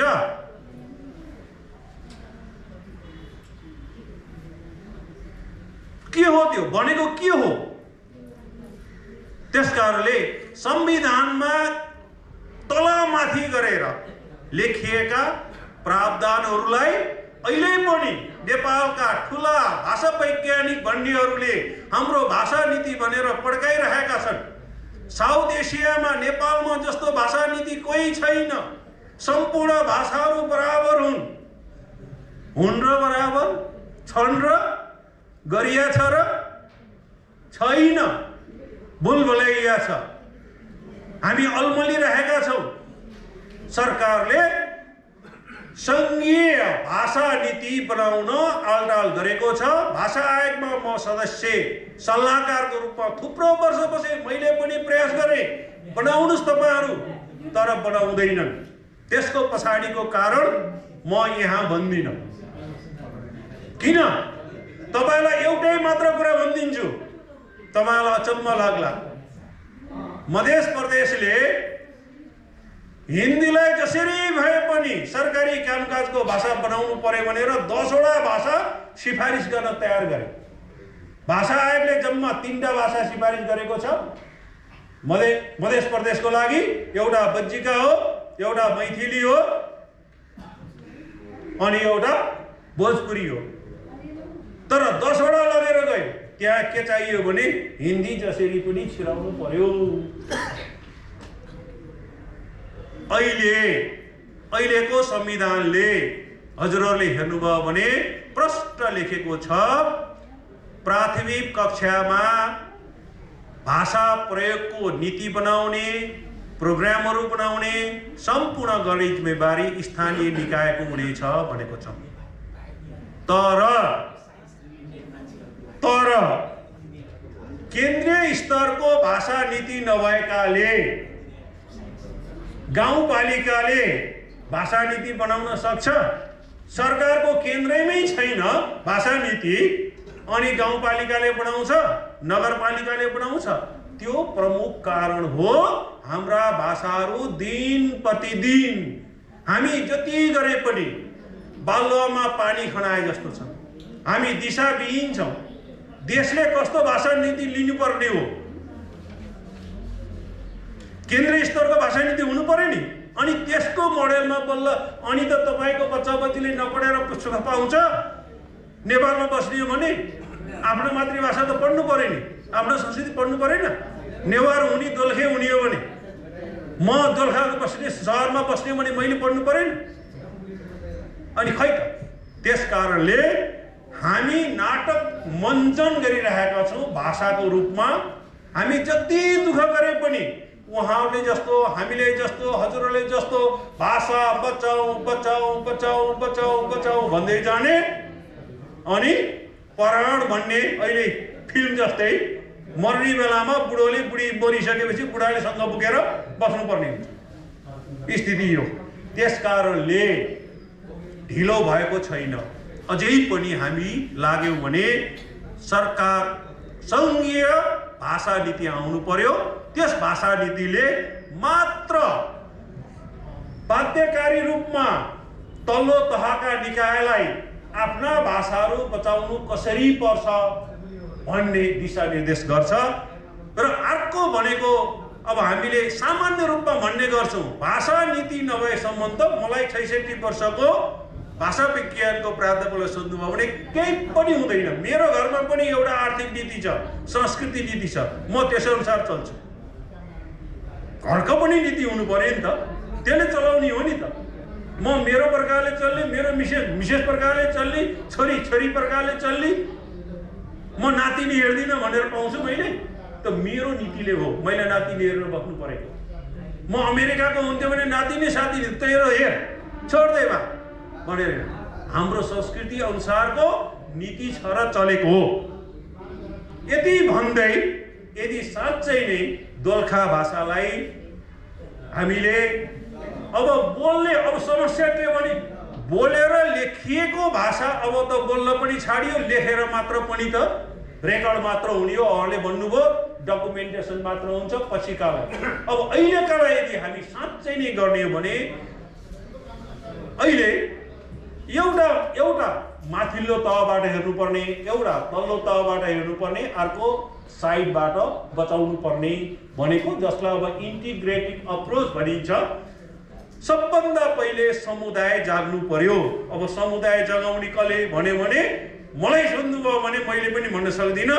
नीति आयो भने आफै जाग्छ। भाषाको नीति आउने हो भने आफै जाग्छ। अब त्यसपछि गर्ने को त भन्दाखेरि लोकल गभर्मेन्ट हो। लोकल गभर्मेन्टलाई विज्ञता कसले दिने हो? एनजिओ आइएनजिओले पनि दिन सक्छन्, विज्ञले दिन सक्छन्। यी तीनटा समूह एकै ठाउँमा बसेर राष्ट्रिय, मैले धेरै कुरा भनिनँ, भाषा नीति भनेको देशको इन्टिग्रिटी, देशको भूगोल, देशको संस्कृति र देशको आइडेन्टिटी हेरेर गर्नुपर्छ। अघि मैले छुस्स भने 3वटा भाषा सिफारिस भएको छ, 10वटा भाषा लान तराई प्रदेश अगाडि बढ्छ। बुझिहाल्नुभयो कुरा। जसरी पनि हिन्दी छिराउनु पर्यो। मान्नुहोस् न, मैले छोटकरीमा अब यो एज ए टिचरको रूपमा म फेरि यो दानदानले बोलो एउटा कुरा बोलेन भन्नु होला। मान्नुहोस्, सरकारी कामकाजको भाषा हुनको लागि नेपालकै मौलिक भाषा हुनु आवश्यक छ भनेर नीतिमा लेखियो भने हिन्दी भाषा मौलिक हो कि होइन आफै बुझ्नुहोस्।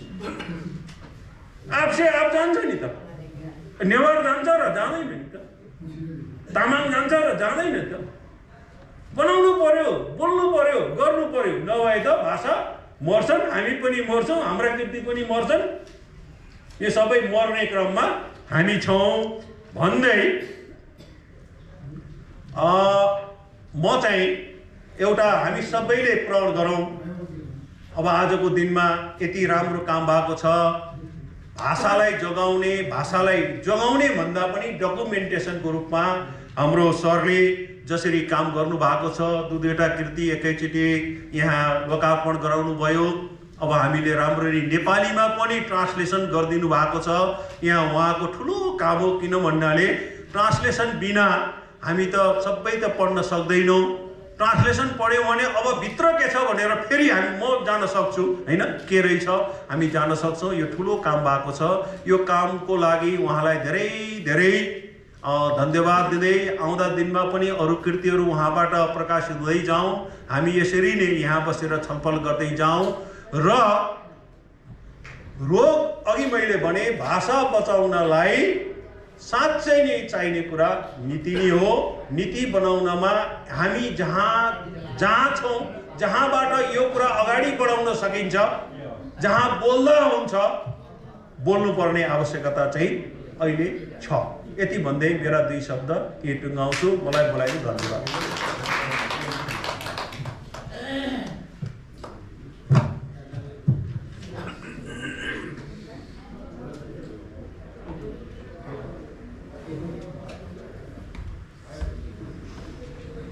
यसपछि प्राध्यापक डाक्टर आदरणीय दयाराम श्रेष्ठ सङ्गम सरलाई हार्दिक आमन्त्रण गर्दछु।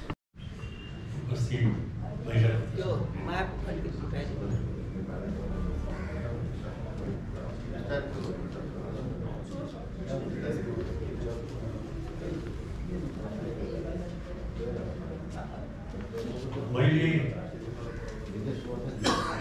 आफ्नो जीवनका धेरै वर्षहरू काठमाडौँमा रिटायर तापनि मेरो जन्म चाहिँ धनकुटामा भएको म धनकुटे। यसैले भौगोलिक दूरीको हिसाबबाट हेर्दाखेरि मैले धनकुटाको मान्छेले दोलखा पाउन भनेको असम्भवै कुरो रहेछ। म दोलखा गएको छैन, तर दोलखासँग मेरो सम्बन्ध छ, नाता सम्बन्ध छ। भोलाको मेरो मास्के घर भेला भीमसेन, श्याम, राम, भगवती जी भैया भन्ने मान्छे।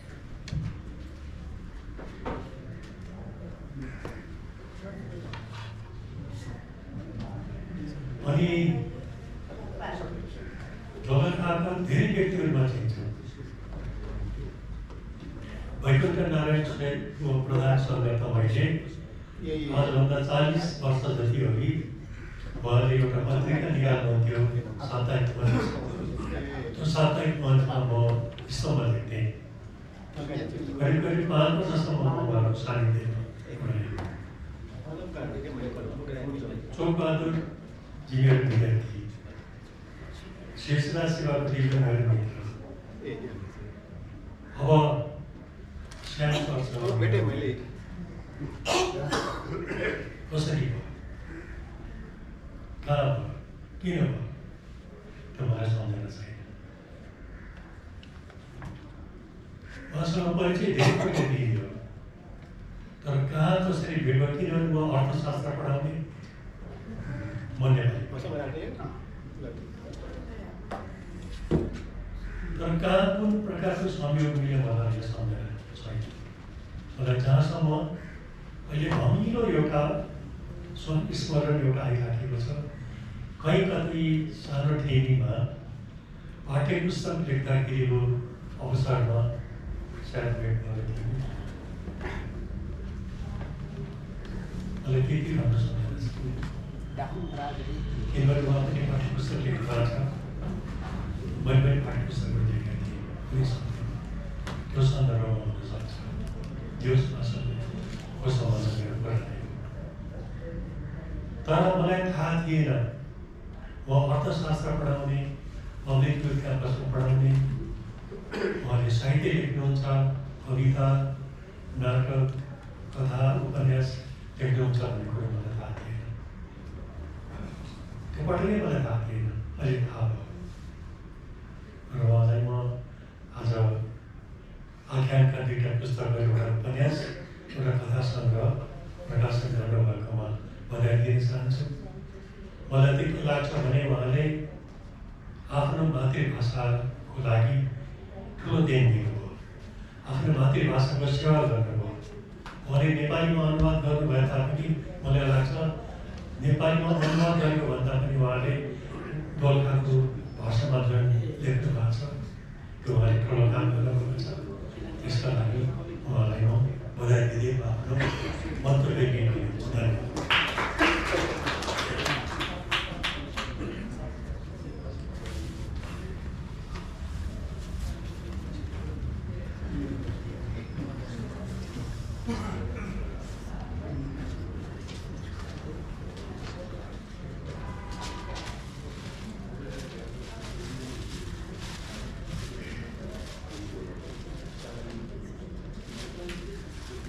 त्यसपछि आफ्ना विचारहरू प्रस्तुत गर्ने क्रममा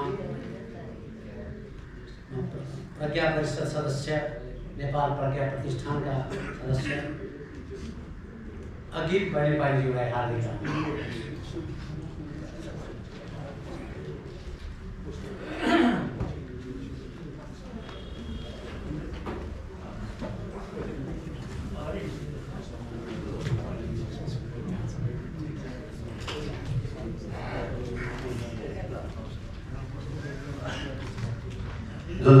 नमस्कार, जिनको व्यवसाय खालाय toya muban lagi mudaya samadaya ada di bulanku dapat dapat aku nyebut satu anak nyebut saja nama nyebut sudah siapa sih baik dari berikut surat bisa karena di guru pembangunan bahannya sudah belajar kan usulnya dari juga itu cuma dia dengan guru di riset daerah sekolah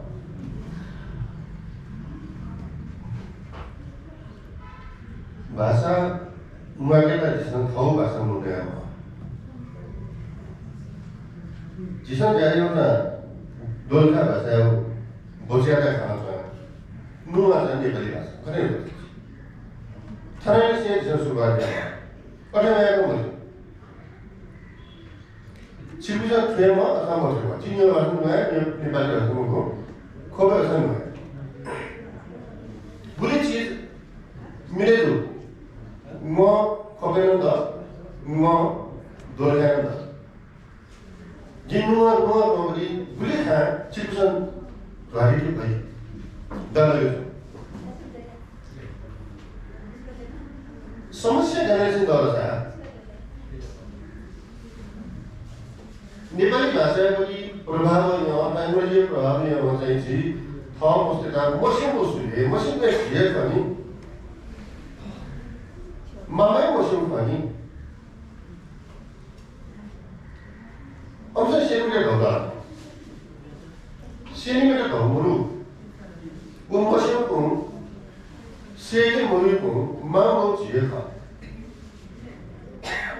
जो भाषा बोलिएला त्यता समस्या नि होला जिसै यहाँ मेसँग यहाँ यो हो संसार फुक्क ठ्याक थे तो ट्रेन भएको त नि यो भाषा सिक्नु त्यो भाषा सिक्नु सेन के बनायो अनि यो सँग धर्किने जिउ मन खुरुङ्गो जिउ वो दास मानसिकता जिगना हो ख दसजना नि सरौटा धायो बुटी था नेपाली पुलिस पनि अछि अझै जुल वो ख हटाउनु ठाउँमा ठाउँ भाषा चाहिँ म सिकाउँछु ठाउँ बजारको चाहिँ ठाउँ छ वो के मानव क्या झेल ख त्यो कसका बोझ गर्दै हुन्छ एक दिन के मातृभाषा कोश व्याकरण विभाग या प्रमुख खर्च हो त्यो ठाउँमा न वो सिकाएमा वो चीज जिसम भाषा सेने भएपछि यो ख भाषा तो संपर्क भाषा जनसियो तो मुगु रे भाषा संपर्क भाषा मुगु भाषा सभ्यता का भाषा संस्कृति का भाषा प्रवृत्ति का वो भाषा मुझे सुना दे मुझे वो भाषा मुझे सुना दे मुझे सीखे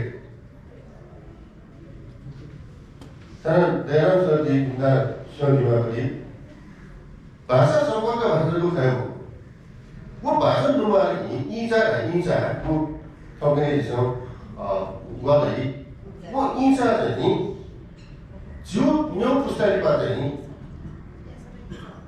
अपने फ्रेंड है ऐसे मुक्ता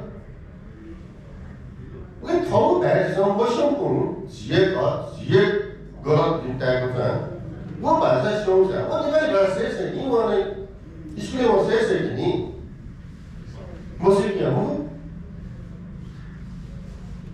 सबसे मुझे नहीं मेरा का श्याम बाला ब्यूटीफुल किताब से बहुत है पकाली अबले आओ वो क्रिकेट में ओके अबले समाज वो समाज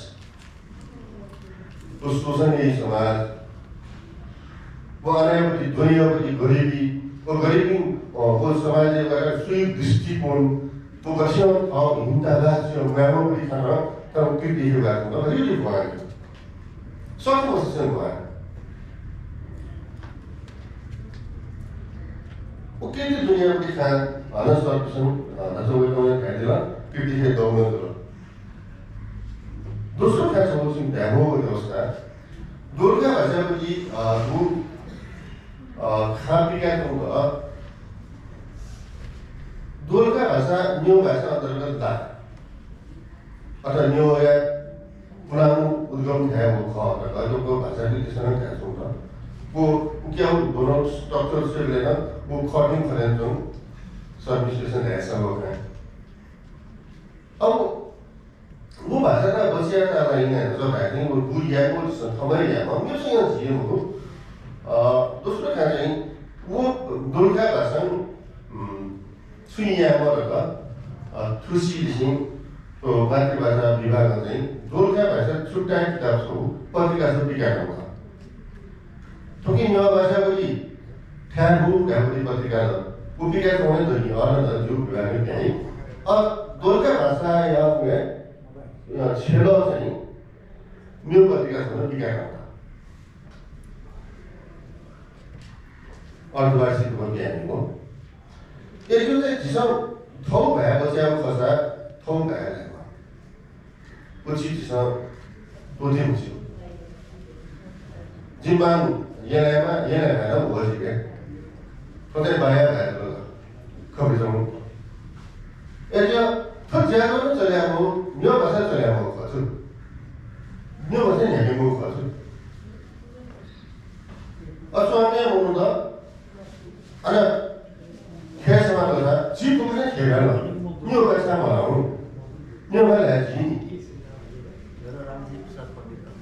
तर वो बोल रही यूनिवर्सिटी में डाइटी वे कल सी जब सी नापा का परिचय में नापा चले को नापा चले वे कल क्या भाषा में होती है और जिन डाइटा से क्या डाइट छिलाई न्योवा खनि 30-40 वर्ष वेगन है जी मोर्से न्योवा है मोर्से न्योवा जमा दोल्खा न्योवा जमा खब्या न्योवा जमा न्योवा खनि जिनिवा नागले जिनिवा नागले न्याले न्योवा खानाले 40 वर्ष पढा तर कमिटमेन्ट याका जिबु न्योवा नागले जिबु न्याले न्योवा खाना हो डाक्टर निरा सारा निरा क्या होला अब वेगन न्योवा चाहिँ भाषणिया प न्यो भाषा भाषणिया प अब एकदम खाना पिकनिक खाना खान्छ भन्छ अन्य भाषा भाषणिया छ तो चीज पोतो चिसाइ खान्छ चिसा होतो न यो नयाँ सर गएको कम्प्युटर भाषा पाल्नको खाना छ न्यो भाषा पाल्नको खाना छ और हेर्दा चाहिँ यो एजमा चाहिँ गएको मलाई छ सिग्नेस लागि मसिन जिमेको चाहिँ खाना लाग्यो यसको भाषिक रूपमा झिसौँदा मैले भनेपछि ठाउँै पर्छ यार ठाउँमै छेनी सुनिया छ थर्ड क्यापिटल भेटिँदा थर्ड सेडिँदा के हो भने सेडल ठाउँ गर्दै कुरा छ स्यामसङदा यो किताब पनि ठाउँ यो त बेटा हाम्रो हिन्दुलाई त्यसै जिताका सुरा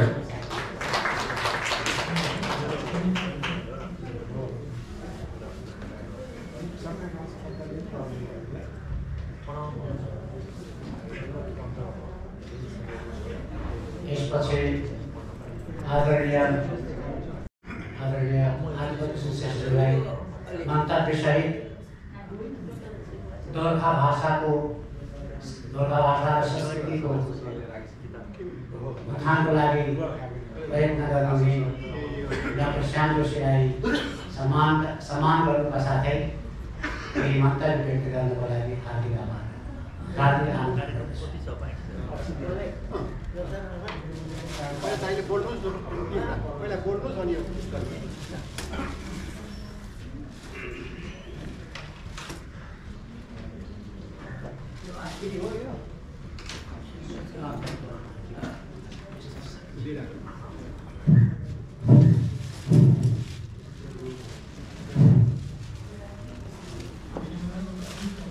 आज यो गोर्खाको इतिहास गोर्खा भाषाको महत्त्व र गोर्खा भाषामा लेखिएको साहित्यको पुस्तकको विमोचन समारोहमा सभापति डाक्टर श्याम जोशी मुख्य अतिथि र अरू अतिथि तथा यहाँ उपस्थित सबै गण्यमान्य जनहरू मेरो साधारण नमस्कार छ। मेरो नाम आत्मकृष्ण श्रेष्ठ, म पेसाले इन्जिनियर हुँ तर म समाजसेवी हुँ अहिले पुरै।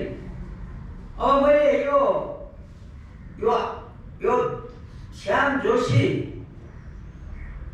जीको जुन प्रयास हो दोलखा भाषामा साहित्य सिर्जना गरेर दोलखाको भाषालाई संरक्षण गर्ने प्रवर्धन गर्ने जुन प्रयास उहाँले गर्नुभएको छ,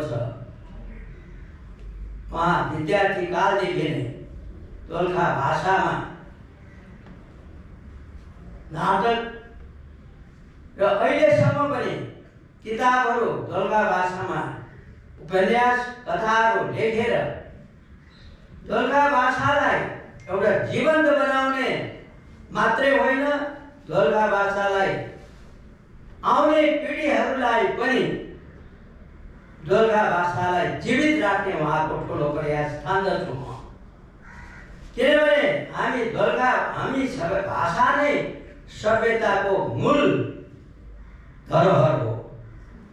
तर दोलखा भाषा अहिले समस्यामा छ मैले देखेको। किनभने दोलखाको जनमानस दोलखा समुदायले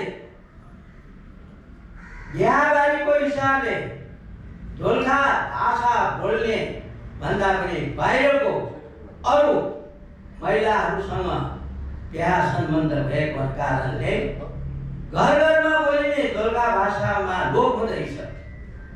मातृभाषामा प्रयोग हुने दोलखा भाषा कम हुँदैछ। नेपाली भाषा बोल्ने परिवारमा त्यहाँ सम्बन्ध जोडिँदैछ।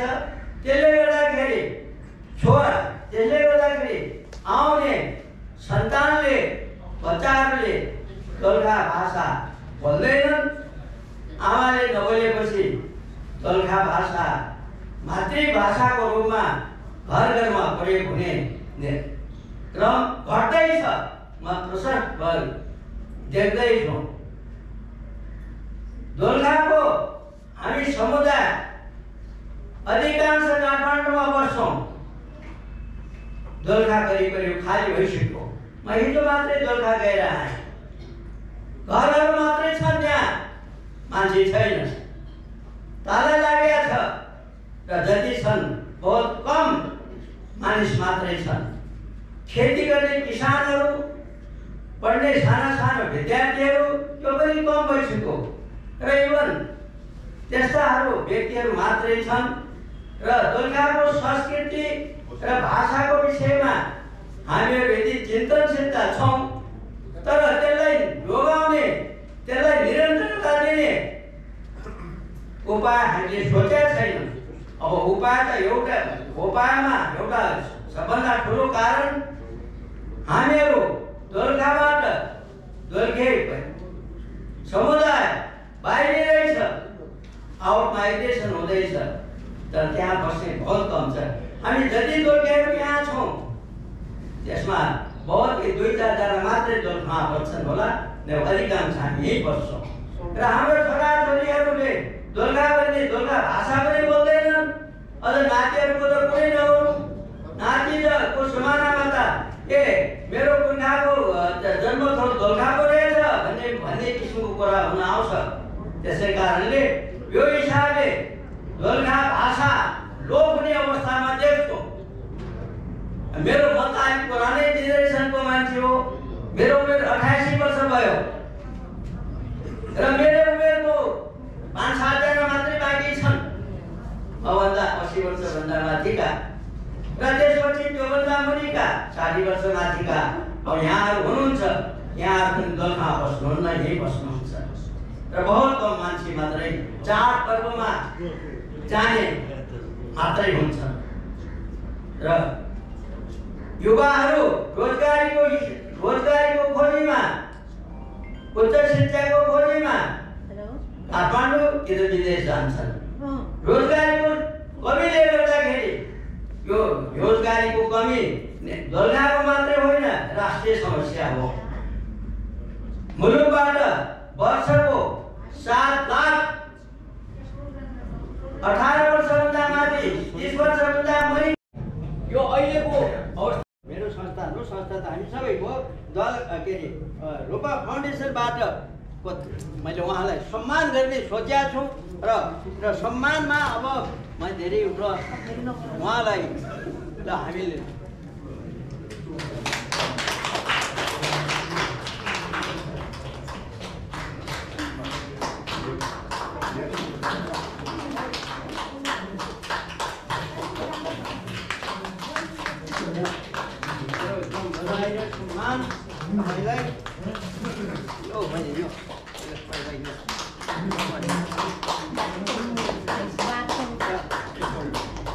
सम्मान पत्र पढेर सुनाउँछु। रूपा फाउन्डेसन सम्मान पत्र डाक्टर श्याम जोशीज्यू दोलखा। तपाईँले विद्यार्थी कालदेखि हालसम्म दोलखा भाषामा नाटक, कथा, साहित्य कृतिहरू रचना गरी दोलखा भाषाको संरक्षण प्रवर्धन गर्दै आउनुभएको कार्यको उच्च मूल्याङ्कन गर्दै यस परोपकारी ट्रस्ट रूपा फाउन्डेसनले स्थापना गरेको चन्द्रशोभा मास्के दोलखा भाषा संरक्षण पुरस्कारबाट सम्मान गरिएको छ भनेर अब आत्माकृष्ण श्रेष्ठ संस्थापक रूपा फाउन्डेसन मिति 2082 अङ्गमङ्सिर 6 गते। अब मैले यो चन्द्रशोभा मास्के दोलखा भाषा संरक्षण पुरस्कार यसको विषयमा पनि थोरै कुरा बोल्नु छ। यो चन्द्रशोभा मास्के मेरो मामा, मेरो बजै, माओली तर्फको बजै, उहाँ आजभन्दा 50 वर्ष अगाडि बित्नुभयो। उहाँ मेरो बाल्यकाल उहाँसँगै बित्यो। उहाँ दोलखे भाषा यस्तो मिठो भाषा बोल्नुहुन्थ्यो, हामी त्यो भाषा अहिले बोल्नै सक्दैनौँ।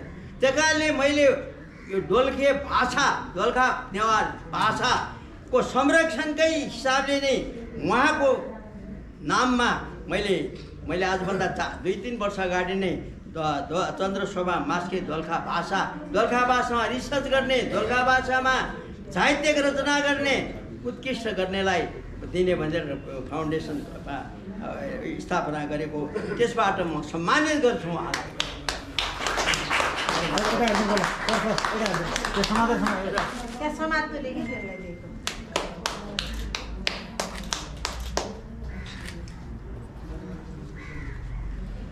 यो चाहिँ सानो पुरस्कार गिफ्ट है सानो।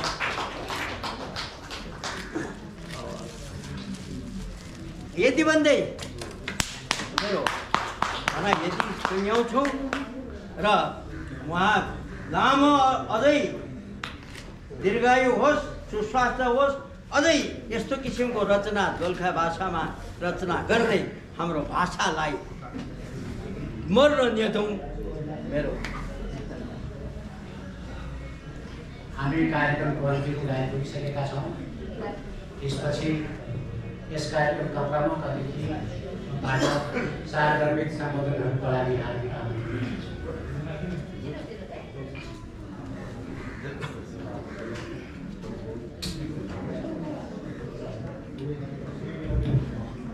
धन्यवाद उपस्थित मित्र। आदरणीय सभाध्यक्षज्यू, आदरणीय जयराम सर, मञ्चासीन विद्वानहरू, मेरा मित्र अमरजी, शेषनाथजी, यहाँ उपस्थित सबैलाई मेरो नमस्कार छ। यहाँ भाषाको कुरा धेरै भयो। मेरा मित्र नेपालीले भन्नुभयो कि चाहिँ विमल निवास, मस्या निवास, उहाँले साँचो कुरा गर्नुभएको। म वीरगञ्जको मानिस हुँ। मेरो जन्म नेपाल जन्म भएको हो, मैले विचार गरेर पढेको हुँ। तर उहाँले के पनि थप्नुभयो भने त्यो विमलले 2-4वटा नेपाली भाषाको भाषण गर्यो, त्यो सही हो। त्यसैले साइड भएर मैले मलाई यो सेवाकीले पुस्तक दिँदा म गोर्खाली भाषा पनि बोल्छु भन्ने जस्तो लाग्यो। तर मैले यसो पढेर जाँदाखेरि के पनि बुझेँ, एउटा शब्द पनि बुझ्न सकिनँ मैले। त्यसैले मैले त्यो सोचेको मेरो कल्पनाको दुस्साहस रहेको थियो, हो त्यतातिर जाउँ। अहिले मैले यसो हेरेँ, त्यो उहाँले दिनुभएको एउटा पुस्तक पनि एउटा मात्रै दिनुभयो भने उपन्यास, त्यो उपन्यास चाहिँ नेपाली पनि अनुवाद रहेछ। अब यहाँनिर चाहिँ मैले पढ्न सक्छु जस्तो लाग्यो। मैले पढेँ, तर एउटा कुरा मैले भन्नुपर्ने हुन्छ, त्यो नेपालीमा जुन अनुवाद छ त्यो व्यवस्थित किसिमको छैन। यसको कारण के हुनसक्छ भने त्यो यो दोलखा भाषा मौलिक दोलखा भाषा हो र मौलिकतामा जुन सुगन्ध हुन्छ त्यो त्यसमा मैले जान नसकेकोले त्यो कृतिको जुन चाहिँ त्यो भोजन थियो त्यसबाट म विमुख हुनु थिएँ। मैले त्यसको राम्ररी त्यो पुस्तकबाट लिनुपर्ने कुरा लिन सकिनँ, किनभने मलाई त्यो गोर्खा भाषाको ज्ञान भएन। अघि मैले भने म त बसिया नेवार हुँ, त्यसले गर्दाखेरि त्यो पुस्तकबाट मैले के भन्न सक्ने स्थितिमा म रहिनँ, किनभने अनुवाद साँच्चै नै दोहोऱ्याएर गर्छु, अनुवाद त्यति व्यवस्थित छैन। त्यहाँ अलिक राम्ररी गर्नुपर्ने थियो अनुवाद, र मैले भाषाबाट त मैले पढ्नै सकिनँ। तर मैले पढ्दै जाँदाखेरि उहाँले श्यामजीले चाहिँ आफ्नो भनाइमा जुन कुरा गर्नुभयो त्यो पढाइमा अभिभूत भयो, किनभने त्यो उहाँले आफ्नो भनाइमा मेरो पिताजीको उल्लेख गर्नुभएको छ। मेरो पिताजी गोपीकृष्ण श्रेष्ठ, उहाँ नेपाल ब्याङ्कको नायक महाप्रबन्धक हुनुहुन्थ्यो। पछि 18 महिनासम्म चाहिँ कालयोगम महाप्रबन्धक भएर उहाँले अवकाश प्राप्त गर्नुभयो। नेपाल ब्याङ्कबाट जुन चाहिँ पत्रिका निस्किन्थ्यो, आर्थिक पत्रिका, त्यसमा उहाँको योगदान निकै अमूल्य रहेछ। हरेक जस्तो अङ्कमा श्यामजीले आफ्नो लेखहरू दिनुहुन्थ्यो, त्यो उल्लेख त्यहाँ थियो। र एकपटक चाहिँ उहाँको लेख नआएकोमा मेरो पिताजीले गुनासो गर्नुभएको थियो। त्यस बेलाको सम्पादक चिरञ्जीव दत्त अथवा खोइ त श्यामजीको लेख किन आएन भनेर त्यो उल्लेख गर्नुभएको मैले पढ्दाखेरि अभिभूत भएँ म। किनभने अब मलाई मेरो पिताजीको त्यसरी स्मरण गराइदिनु हो। मेरो पिताजी पनि लेख्नुहुन्थ्यो, उहाँले आर्थिक लेखहरू लेख्नुहुन्थ्यो। ब्याङ्किङ सम्बन्धी 2टा किताब साझा प्रकाशनबाट प्रकाशित भएको छ। र यति मात्र होइन, उहाँको साहित्यिक अभिरुचि पनि हुन्थ्यो। कथाको पुस्तक पनि उहाँको प्रकाशित छ। र मेरो पिताजीले बिपी कोइरालाको उपन्यासहरू सबै अङ्ग्रेजीमा अनुवाद गर्नुभएको छ। त्यो प्रकाशित हुनु पाएन, तर गर्नुभएको छ। अब त्यसपछि पारिजातको उपन्यासको अनुवाद गर्नुभएको छ अङ्ग्रेजीमा। नयाँ ढाकाको कथाको अनुवाद गर्नुभएको छ। र मेरो एउटा व्यङ्ग्य सङ्ग्रहको पनि। र मैले देखाएँ पनि। अनि त्यो व्यक्तिहरूले के भन्यो भने यो बहुत राम्रो अनुवाद छ, तर के छ भने अलिक क्लम्जी इङ्ग्लिसमा, अलिक पुरानो खालको। यो अहिलेको जुन चलन चल्तीको जुन अङ्ग्रेजी छ, त्यो अङ्ग्रेजी नभएर त्यो पुरानो खालको शास्त्रीय खालको अङ्ग्रेजी यसमा छ भनेर भनेपछि मैले चाहिँ त्यो प्रकाशनको चाहिँ त्यतातिर जान सकिनँ। यदि कसैले यो प्रकाशन गर्न इच्छुक हुनुहुन्छ भने मसँग सम्पर्क गर्नुहुन्छ। अब मैले भने नि आज भाषाको सम्बन्धी धेरै कुराहरू भयो र एउटा ज्ञान प्राप्त गर्यो। उहाँको चाहिँ यो किताबको चाहिँ जुन नाम छ त्यहाँ निवार भन्ने आयो, त्यो मेरो त्यो धारणा रहेछ। मेरो नाम पनि विमल निवार हो। त्यो मिल्न गयो। आज त्यो मैले त्यो शब्दले गर्दाखेरि मैले ज्ञान प्राप्त भयो। आज मैले भन्नुपर्ने कुरा धेरै थियो, तर एक त अघिल्लो वक्ताहरूले अलि राम्रो बोल्नुभयो, त्यो भन्नुपर्ने हुन्छ। र यो श्रोताहरू पनि अलिक घट्दै गएको भने सन्तुलन मिलाउनलाई म आफ्नो कुरा यही समाप्त। धन्यवाद।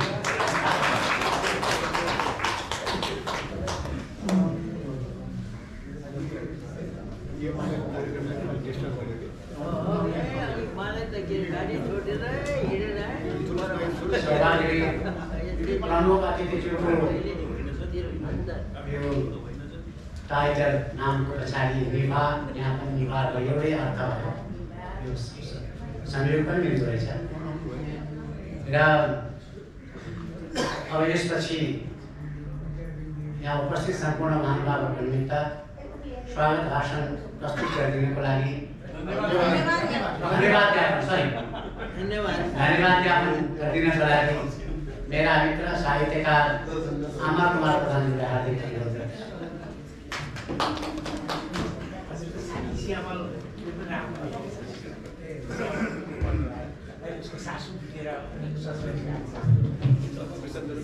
समय त घटिसक्यो, त्यसैले अब छोटो भयो भने त धन्यवाद पुग्छ। तैपनि अब केही कुराहरू मनमा उठेका कुराहरू गर्नुपर्ने धेरै विषय छौँ। यहाँ ग्यासमा उपस्थित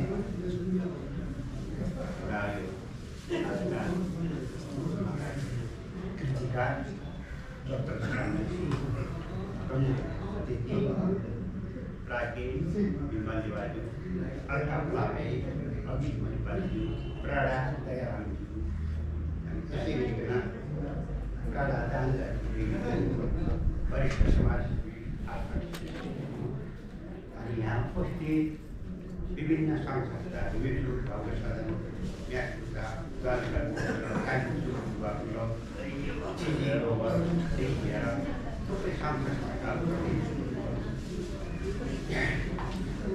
यहाँ सबैले यहाँ आउनु भएर यसरी सभालाई सुशोभित गर्नुभएकोमा म अत्यन्तदेखि धन्यवाद ज्ञापन गर्दछु।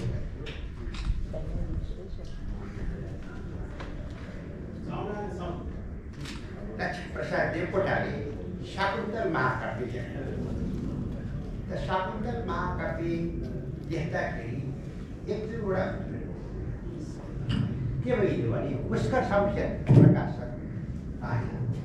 त्यहाँ देवकोटाले यस्ता शब्दहरू पढे जस्तो गोबरी मतलब गोबरले लिपेको भन्नु पर्ने उसलाई मन परेन होइन पुरस्कार अवसर लाग्यो त हुँदैन है त्यस्तो शब्द अनि देवकोटाले शिखरले छन्दमा राजा दुष्यन्तले शकुन्तलाको कसरी दृश्यको भनेर 26वटा श्लोक चाहिँ त्रिशङ्कर क्याम्पसको माथि गुर्जामा बसेर त्यो कुरा त्यो सुनाउँदाखेरि पुस्तकहरूको आँखाबाट आँसु आयो तर त्यहाँ शङ्का उत्पन्न यो त घरमै लेखेर यहाँ आएर सुनाएको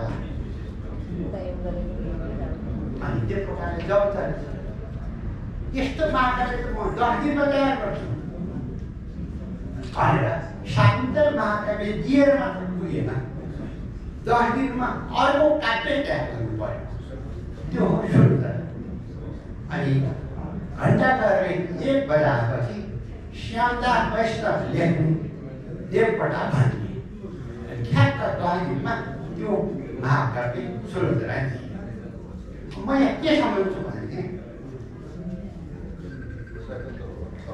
डाक्टर श्याम जोशीले आलाका उमेरकै निशानी नाटक लेख्नु प्रदर्शन गर्नु संयोगले त्यो हराएर सुरक्षित भयो त्यो कुरा थाहा पाएर त्यसलाई प्रकाशित गर्नको लागि मैले र डाक्टर हरिदासले धेरैचोटि चिबोट्नु पर्यो उहाँलाई अन्ततः यो प्रकाशित भयो अनि कान्द्राजीले भन्नुभयो त्यहाँबाट दिनेले पनि त्यसैमा त्यो नाटकलाई राष्ट्रिय नाटकमै मञ्चन गराइदियो उहाँकै खर्चमा र त्यति मात्र होइन त्यो त्यसलाई चाहिँ अहिले कार्यदायी बनाउनको लागि त्यो डकुमेन्ट बनिरहेको छ मैले भन्नुपर्ने कुरा त्यो मिसाइली नाटकलाई त्यत्रो गाह्रो भएको तर त्यो मिसाइली दिएर श्यामजीलाई पुगेन अब उहाँले के गर्नु पर्यो भने मैले त अरूप्रति पनि दिनु पर्छ जसरी देवकोटालाई शाकुन्तल दिएर नपुगेर सुलोचना दिनु पर्यो हाम्रो श्यामजी मामालाई त फेरि बोल आयो उपन्यास आयो कथा आयो यसैले गर्दाखेरि म सबभन्दा पहिले त उहाँलाई नै धन्यवाद दिन्छु जसले गर्दाखेरि हामीहरू यहाँ बस्यौँ अनि अहिले दानराजीले धेरै पटक क्यारल दिनुको नाम म त उहाँको घरमा पनि पुगेको छु उहाँको त्यो ग्रामर थेसिस त मैले पाइसकेको थिएँ ग्रामर र गोर्खा मैले उहाँकै घरै र सबभन्दा पहिले क्यारल दिनेले कतैबाट सुन्यो भने कि नेपाल भाषामा जो काठमाडौँ उपत्यकाको भाषाभन्दा पृथक एउटा गोर्खाको भाषा छ त्यो तिमीले पढ्नुपर्छ भनेर सुनेपछि कहाँ सिक्न पाइन्छ भन्ने हिसाबले क्यारल मेरो सम्पर्कमा आउँछ र आज यो सुनाउँदाखेरि हामीलाई आँखाबाट आँसु आउँछ कि मैले क्यारललाई कसलाई भेटाइदिएँ भने डाक्टर हरिदासनको बहिनीलाई भेटाइदिएँ आज कल्पना अनि कल्पनाले क्यारललाई आफ्नो संसारमा जति सिकाइयो जति बताइयो त्यसैको आधारमा त्यो खेस तयारको कल्पना त्यस्तै दुर्घटनाले गर्दाखेरि आज छैन हामीलाई हृदयबाट सम्झन्छौँ अब लास्टमा अघि भनिसकेको भाषा भाषी संस्कृति भाषा संस्कृतबाटै हामी भाषा लडाइँ जितेर उपन्यास हुन्छ तर जितेर मात्र हुँदैन अङ्ग्रेजले अनेक तरिकाले भारत जित्यो इस्ट इन्डिया कम्पनीको व्यापार गर्ने युवाहरू एकपछि अर्को जित्यो र त्यतिले मात्रै भारतबाट लैजान सक्दैन भनेर लर्ड मेकियावेलीले के गर्यो अङ्ग्रेजी भाषालाई अनिवार्य गरायो अनि त्यसरी के भने भारतलाई सधैँको लागि दास बने। अनि अब हाम्रो त्यसैको अरू त हामीले पनि सिक्यौँ। भारतले अङ्ग्रेज चलाइसकेको छ, हामीलाई पनि चाहिन्छ भने हाम्रा राणा शासनले पनि अङ्ग्रेजलाई अलिकति गरेको छ। त्यसैले गर्दा भारतमा पनि समस्या छ। अङ्ग्रेज यो हिन्दी भाषाले जोगाउनलाई तपाईँहरूले सुन्नुभयो अरुण जल विद्युत आयोजना जसको ठेकेदार भारतीय छ। उनीहरूको एउटा प्रसङ्ग म गएको थिएँ सुनवाईमा, सार्वजनिक सुनवाईमा। त्यहाँ के भनेको थियो भने राजभाषा प्रबन्धन भनेको मैले बुझिनँ के हो यो राजभाषा भनेको त हिन्दी भाषा जोगाउनुको लागि पैसा राख्नु पर्दो रहेछ, बजेट राख्नु पर्दो रहेछ होइन। त्यसरी अब अहिले हामी कहाँ भन्ने हो भने अब यो गुडिङ संस्कृति आएको छ। अब त्यो राम्रो नराम्रो छ आफ्नो ठाउँमा होला। अहिले चाहिँ हाम्रा बच्चाहरूलाई 14 भयो पुग्दैन, 40 नै गर्नुपर्छ। अब लोकसेवाले पनि अङ्ग्रेजी भाषामा पनि पुरा अङ्ग्रेजी भाषामा जातीय हुन्छ भनेर गाइसकेको छ।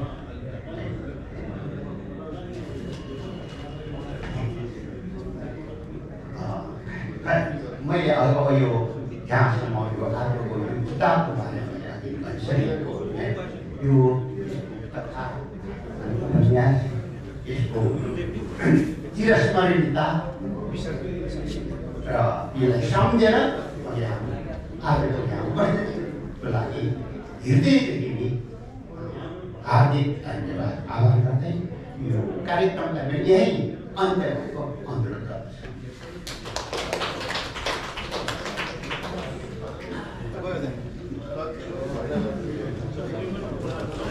एउटा ग्रुप फोटो लिने हो कि एउटा ग्रुप फोटो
देश बनाउँदैन कोही पनि बनाएको छैन।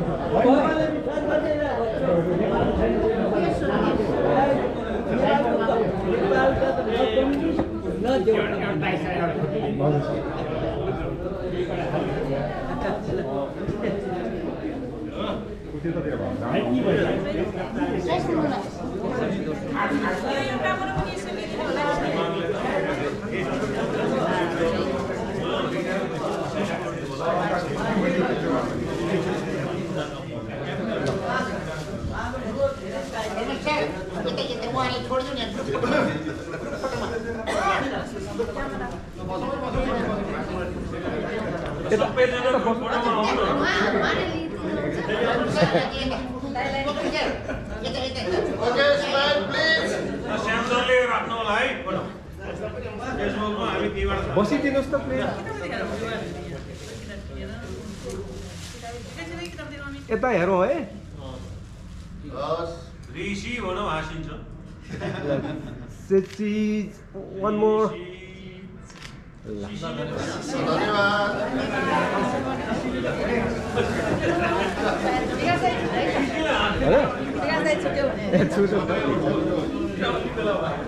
हामी श्याम दाईसँग एउटा लिन्छौँ ल उहाँहरू त